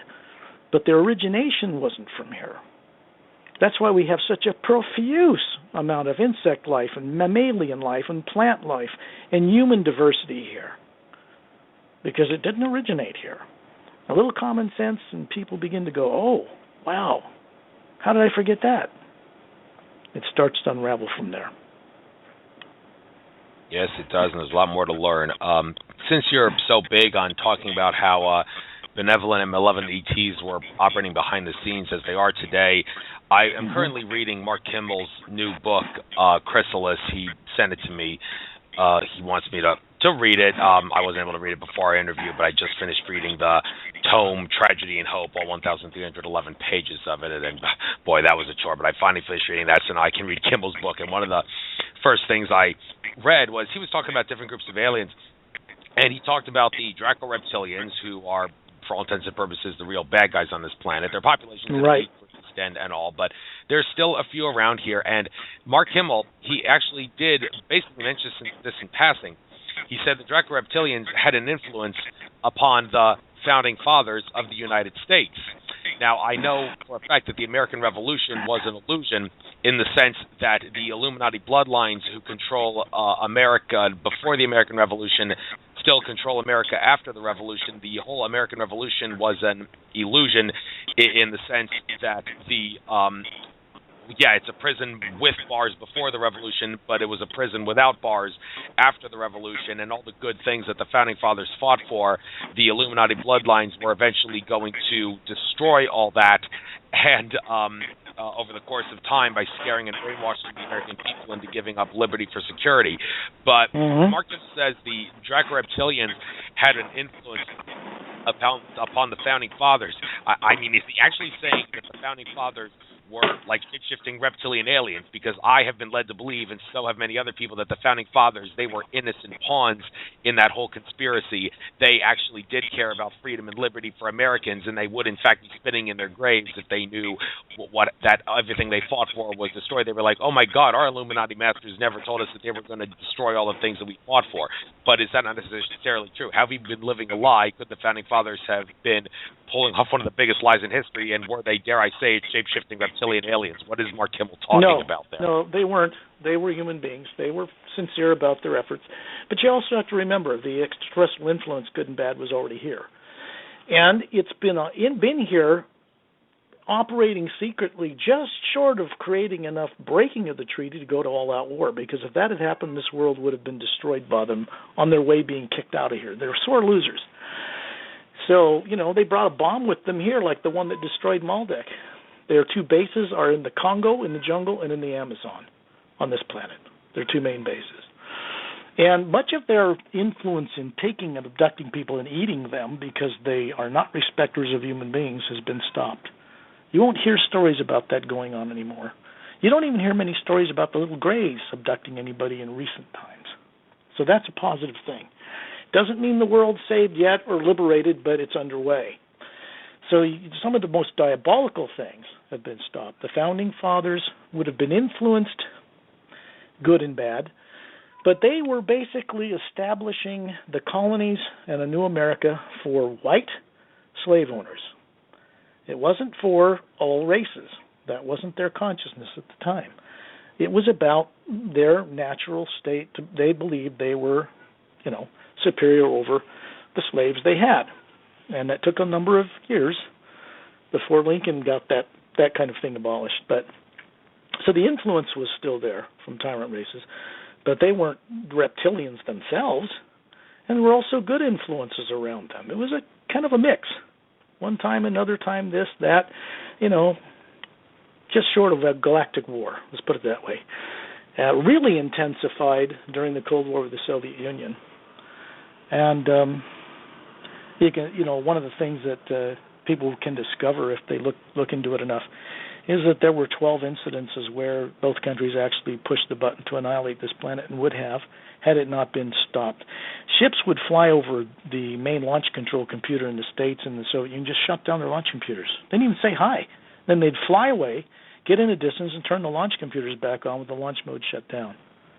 So there hasn't, if you hadn't noticed, no one has been allowed to set off a nuclear explosion above ground since the ban. Not even North Korea or Pakistan or India. No one. Because they can't. They wouldn't be allowed to. No military wants to tell its public, under the influences they're under, that they're not in control of their skies, that there are races out there so vastly superior if they wanted to kick our ass, they could, and they would have if they hadn't been prevented by a balance of power outside of this planet. So, when people start to become aware of this stuff, they'll never forget it because they once knew it. So I'll make that statement. Once they become aware of this stuff, they'll never forget it because they once knew it. Once it services, particularly in today's arena using the hue, they're going to find that is not reversible. This awakening process goes one way and one way only. And at some point, the whole negative subconscious control thing is just simply going to be neutralized here for good. Now, to solve that problem, you have to solve the extraterrestrial tyrant problem that's out in our galaxy. If you don't solve it there, as well as here, it just comes back here, doesn't it? Over and over again. So it's a bigger thing that's underway right now than just saving this planet. But this is important in the whole scheme of things as well. No question. All right, let's talk a little bit about out-of-body travel and bilocation. I mean, one of the cheap ways of having out-of-body travel and bilocation is, actually I want to talk about this for a moment. Drugs, psychoactive drugs, for lack of a better phrase, that can cause an out-of-body experience. One is Amanita muscaria mushrooms, and the second is dextromethorphan, which you would find in cough medicine. Now, the unique thing about Amanita muscaria mushrooms, they've been on Earth for a long time. But cough medicine, DXM, that's not natural like Amanita, it's synthetic, and it was invented sometime in the 1950s. Now, one might say because cough medicine was invented in the 1950s, if you were to have an out-of-body experience on that stuff, you would not be able to exploit space and time being illusions, specifically time being an illusion, before 1950, because before then it wasn't invented. So do you think maybe there might be some truth to that statement? Like if you wanted to go out of body and go further back in time, you would have to take Amanita instead of cough medicine if you wanted to. No, it's better if you don't take either, and I'll tell you why. Right. Okay. Okay. The mushroom, the hallucinogenic properties in the mushroom, can only take you to an area in the lower astral plane. Certainly it can take you out of your body or open a door so you to get out, but it cannot, and I repeat this, it cannot, nor can any hallucinogen in any chemical on any planet take you, the Atma, or open a door for you to go beyond the astral plane. The emotional area is a very tricky area because it's both good and bad, And there's darker stuff there with relatively greater freedom for beings operating there than in the physical matter that's there than on this earth. And so the illusion is even more subtle and more tricky. So when you take that, people who take it, say, in Indian cultures where it's part of their culture, these people grow up with this from childhood, knowing how to utilize it in a pure spiritual way for that reason only. Yet other people come into that circle and try to use it. They either want a joyride, they don't have the cultural training, the psychological training, or upbringing to work with it in some way. But it doesn't take the Indian cultures any further than that either. They just have more benevolent experiences with it because they've been conditioned to that with their imagination. So you want to be sure that if you experiment with something like that you have proper guides around you, people know what they're doing, perhaps the Indian guides themselves, to help you have a positive experience with it. But it's not something that you want to walk away with and keep doing. They don't do it all the time. It's a ceremony. So that would be my answer for you. Right. In regards to time, people sometimes say like a time machine. If you want to go invent a time machine that can take you to the past, you can't travel any farther back than when the time machine was invented. And I bring that up because I just said, people might say, well, cough medicine was invented in the 1950s. If you wanted to take it to have an out-of-body experience, you cannot travel back in time in your out-of-body experience any earlier than the cough medicine was synthesized. Does that sound right? Well, no, I don't think so, because it depends. When you open a door, the door is open. Now, it may only open you to the negative and positive, unreliable swing of the astral plane. And it's unreliable. It swings from left to right like a pendulum. Wherever you put your focus on imagination, you're there. Then you put it over here, then you're over there. So it's unreliable, the results you get, unless you can control that, unless you can keep the emotional body still, so you can see into the wisdom that goes beyond the emotional swings. But it's designed, remember, to get you to the astral level, and no further. So if you want to get, through a door that way, then you want to go beyond what it can do through the opportunity and go through the hue in order to go out into the multidimensional universe and see the bigger picture as beings who have never been trapped or implanted see it. You want to get an off-world, very wide, very deep, very wide, very tall perspective of truth amongst and with the consciousness of beings that have never been trapped on this earth. It just makes sense. So you can do it that way and then take it a whole lot further. Infinitely further, really. Right. And in regards to the layout of what the not the solar system, the higher planes of the reality look like, I actually did a show when I couldn't find a guest. There's a little bit of an echo in the background. Let's just try to work through that and ignore that. On the website silverlegion.org, the Silver Legion being a group of ETs, like warrior ETs and entities that go from the plane to dimension and such to save people, among other things. And there's a page here, our understanding of the higher planes on the silverlegion.org website, talking about the first layer being the ethereal plane, the second layer being the dreamlands, the third layer the astral plane. I'm not going to go into detail what each of these is. People can check it out for themselves or listen to that show I did. And then there's the barrier between astral and above, the fourth to sixth layers, the paths and realms of spirit, and then beyond that is the outlands. When I talked about this, when I had Stuart Swerdlow on my show, Stuart Swerdlow was like, "Oh my God, you're making things way more complicated. Why are you getting information from entities like Tanatha the Silver Legion, who are channeling from entities that she that could, for all intents and purposes, be putting under mind control?" I mean, that interview with Stuart Swerdlow was fascinating, but there were a few things that Stuart said that I had to think, well, maybe you're being a little closed-minded there. But this understanding of how the higher planes work, according to the Silver Legion website, I don't know if you ever checked it out, but no, I haven't. No. Okay, but do you think maybe that makes sense? There's a first layer ethereal plane, second layer dreamlands, where we go to sleep and dream. Then there's the third layer, the astral plane, which I'm sure everybody's aware of, the barrier between astral and above. And then there's the fourth to sixth layer, paths and realms of spirit. The paths exist between realms. I might clear that up for you a little bit. Okay. There are certain aspects of what's said that are accurate. I mean, there is an astral plane, but the dream state is not just part of the astral world. When you leave your body, the pineal gland secretes melatonin and serotonin. Basically, what these enzymes do is put the body on automatic. So you breathe, your heart rate runs, and your blood pumps while you're gone. It puts it on automatic control. That's why you can't reach anybody that's deep in sleep. They're not there. They're not home until you shake the body or do something to cause them to get a signal through them wherever they are, and it yanks them back to the body to protect it. So when you open that door into dreamland, what you call dreams are not dreams. They're real. The implants distort much of what you might bring back and mix it up with a bunch of jumbled stuff. So people say, well, dreams are a big mix of nonsense. Sometimes they are.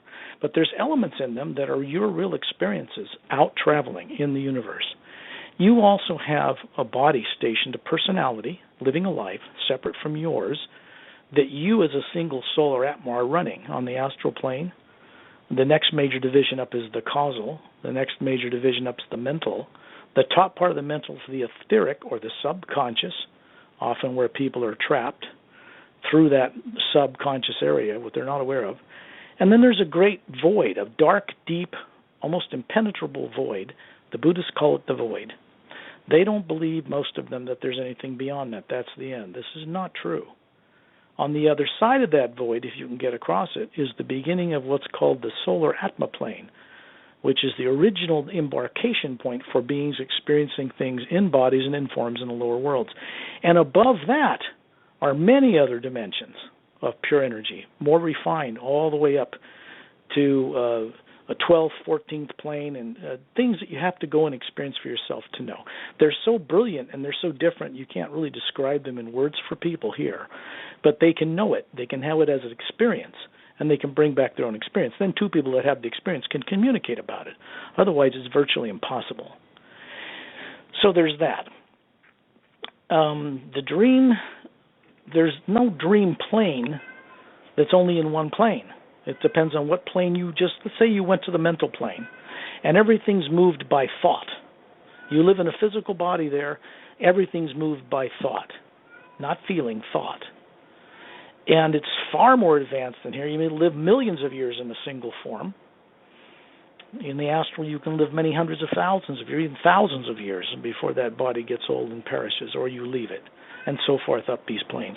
But you also have a person, a part of you stationed in each one of them. One of the things tyrants do to close down people is to block their ability to know who they are in these other worlds and have an open communication between them so that your higher self, as people call it, can more directly help you here. People assume their higher self knows what's going on, and here you don't. This is not true. Oftentimes, when you wake up in a diversely negative, suppressed place like this, you become so acutely aware of the difference between dark and light, you actually impart your experience to these so-called higher selves and wake them up, because oftentimes they're selfish and they're not aware of the higher one above them or the one below them. They're not helping each other. And they're you. They're all part of you. We're multidimensional beings. We always have been.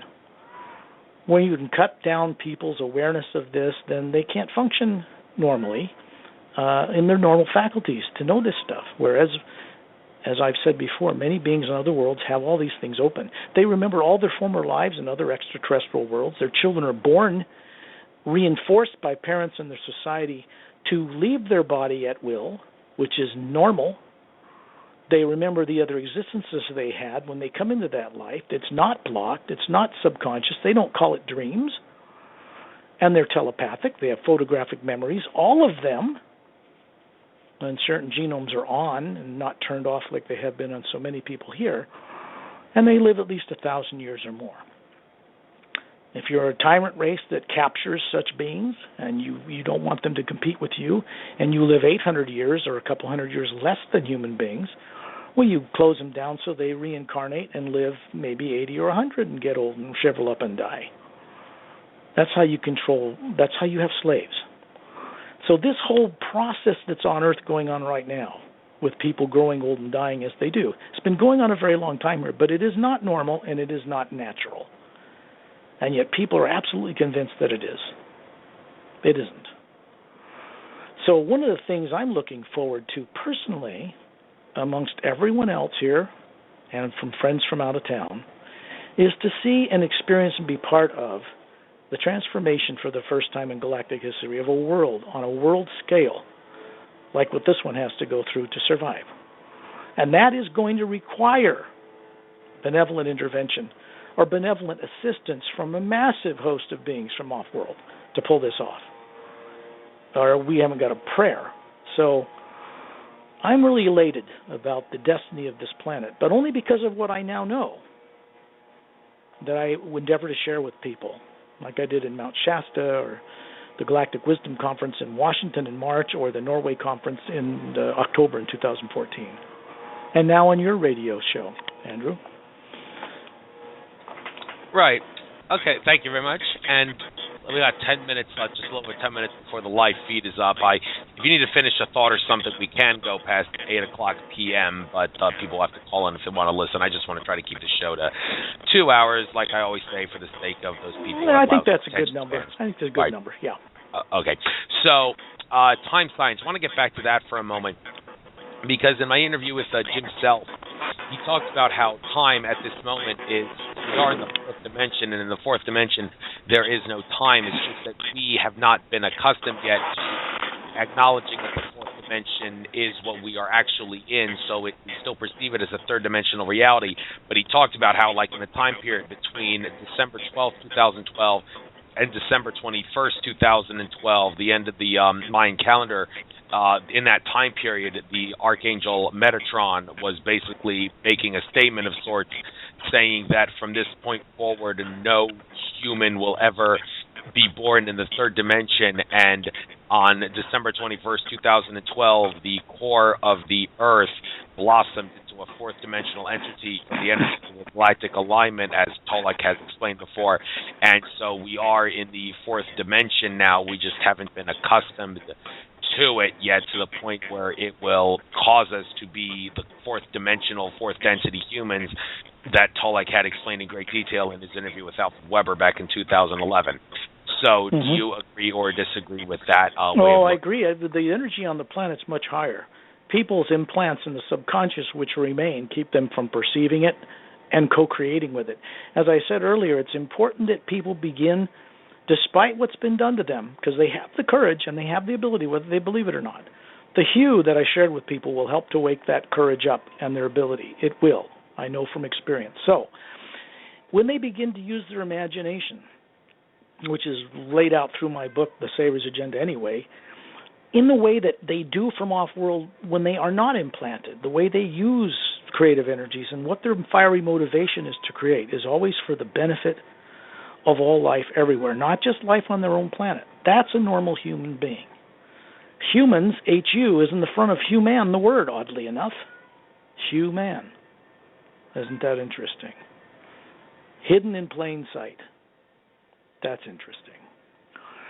So, we have a situation now where we're operating under a higher energy field coming from the sun, through the sun as a channel, as a transformer, and it's being protected so that the more powerful forces that are coming from the center of the universe, from that nucleus, from other realities here, to make this transition possible and to keep planets and solar systems in place through this increase in energy, which is real important. There's a group of beings that run the mechanics of the universe. They're called Silent Ones or Silent Mentors, and they are the mentors of the Seay rays, and they're far more evolved. So to get back to the Metatron thing,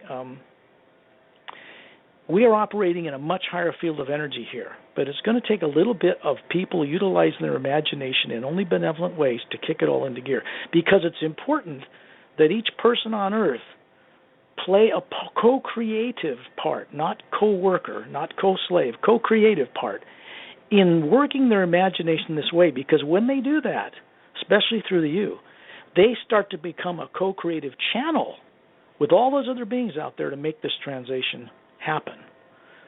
Everybody on Earth is important in this, and everybody off-world is important in this, and everybody in parallel dimensions on Earth, where there are Earths right here with masses of people living on them that don't have these problems but get negatively affected by this reality through the portals we talked about earlier.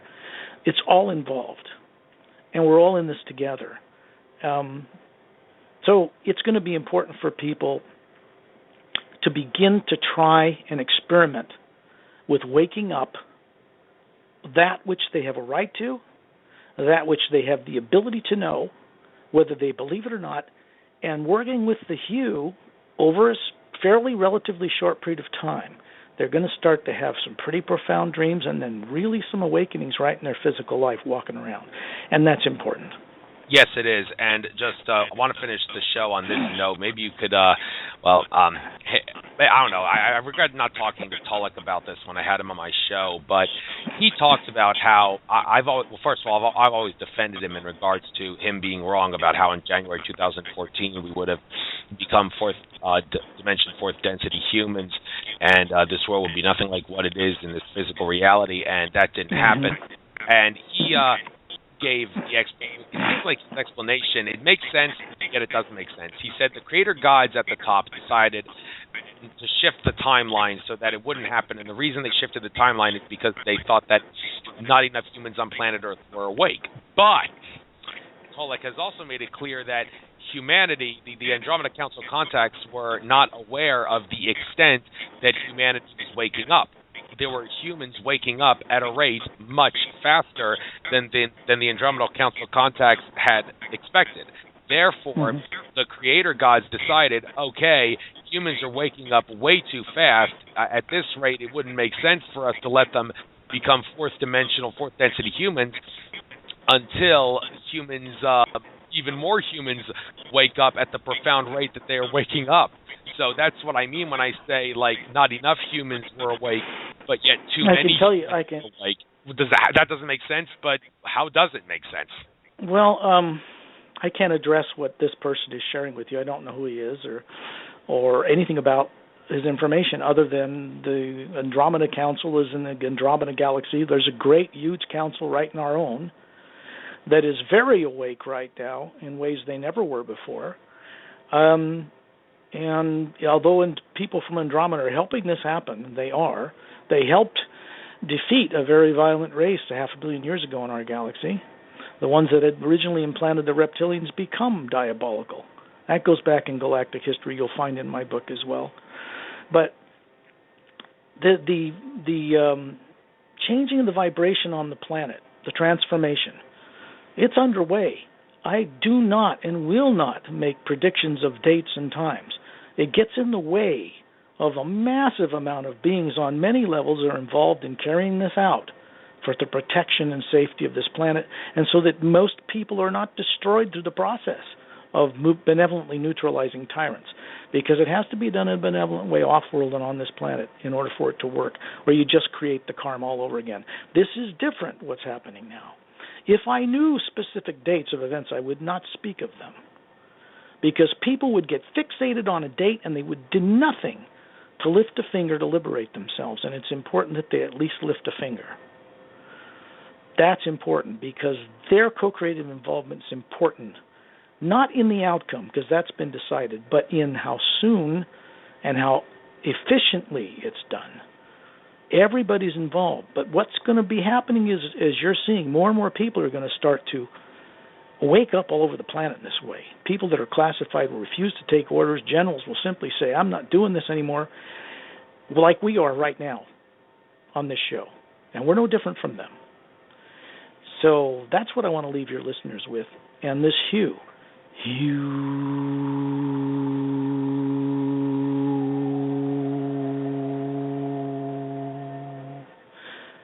Vibrate the pineal gland, open a door. And watch your dreams and watch your physical reality. The way this is brought about through the you actually makes your outer life more balanced and more practical while you're waking up. That's interesting. That's what I have to share. Thank you very much. And speaking of more people not taking orders, one thing I will leave the show with before saying goodbye to you, it's interesting to note, in regards to my hellish experience in the Grand Canyon State, I noticed that the officer who kidnapped me, after going through all the due process violations in the police station, I could tell he had a look on his eyes of, oh my God, what have I done? I owe you an apology, mister. Fisher.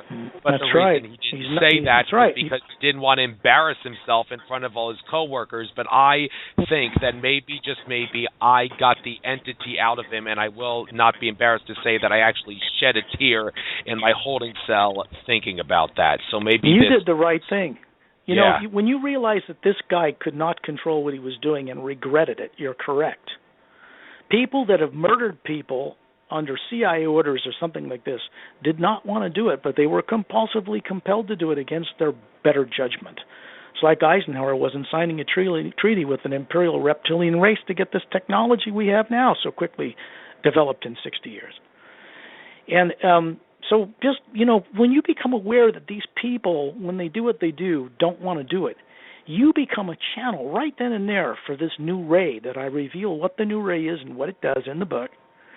And you become that channel whether you're aware of it or not. And constructive, benevolent things begin to happen in your life like this radio show because you drop revenge and hatred and anger. If you can drop that by your awareness, your wisdom, that they are being manipulated from races who are far more cunning and intelligent than the CIA will ever be, then you can let that go. And that you stop contributing your imagination to them, and you start contributing it to your own freedom. They have no into you then, technologically or spiritually or psychically. They can't get near you. I walk around in this world safe from black ops and teams and helicopters, and I tell people this. I told them that Mount Shasta would be a protected event, and it was, because of what I know. And other people, when they know it, walk around in a protected field. It's the most important thing I can share with people. You there? Andrew? Hello?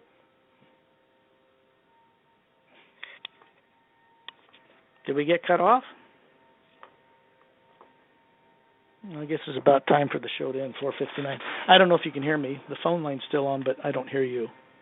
I will say, maybe can you hear me now? Can you hear me now? Yeah, now I can hear you. Sorry, it took forever for the unmute button to stop spinning. That's the only reason. But hey, this show is going to be coming to an end now since it finally unmuted me. So I will now end this show by telling you the same thing that I tell all of my guests. You are a fascinating individual, Mr. Lemriel, and I have no doubt that if I wanted to, I could have you on the show again. But one of my goals with this show is to get as many different guests on my show as possible before I start giving any guest double dip, as I feel that is the fairest, most impartial, and most informative way of doing a radio show that seeks to expose the true and false nature of reality for what it is and what it isn't. And that does mean, I forgot to say, I probably will not be asking you to come on my show again, but only because I need to give thousands of other fascinating individuals. No problem. Chance. Coast to Coast usually has most guests on once a year, no more. That's understandable. With the exception of a few like Linda Moulton Howe and stuff like that. But usually that's about the basis for it. But that's okay with me, too. Pleasure to be on your show. I'm glad I could contribute. Yeah, I'm glad you were on. Or maybe I'll see you at a future conference. Take care. Take care. Later. Well, folks, that's the end of this show. The next show will actually be in 2 days. I will be having a special 1-hour show. I say I won't have any guests back. Well, I'm actually going to be having John Ventry come back. He contacted me and asked to come back on. So anytime a guest contacts me and says he wants to do something like a 1-hour special, like John Ventry did, I will do that. It is going to be an informative show, but it's more of a preview for the MUFON conference that's going to be held in Bucks County, Pennsylvania on October 9th and October 10th. Going to briefly talk about the guests and what they're going to be presenting as a primer, a preview for that conference. So 1-hour special, John Ventry, about the MUFON conference from 6 to 7 p.m., a 1-hour show, 6 to 7 p.m. Eastern Standard Time in 2 days, October 2nd, this Friday. Please tune in. This is Andrew Fisher from Nature of Reality Radio. Namaste, everybody. Enjoy the rest of your trek throughout infinite consciousness.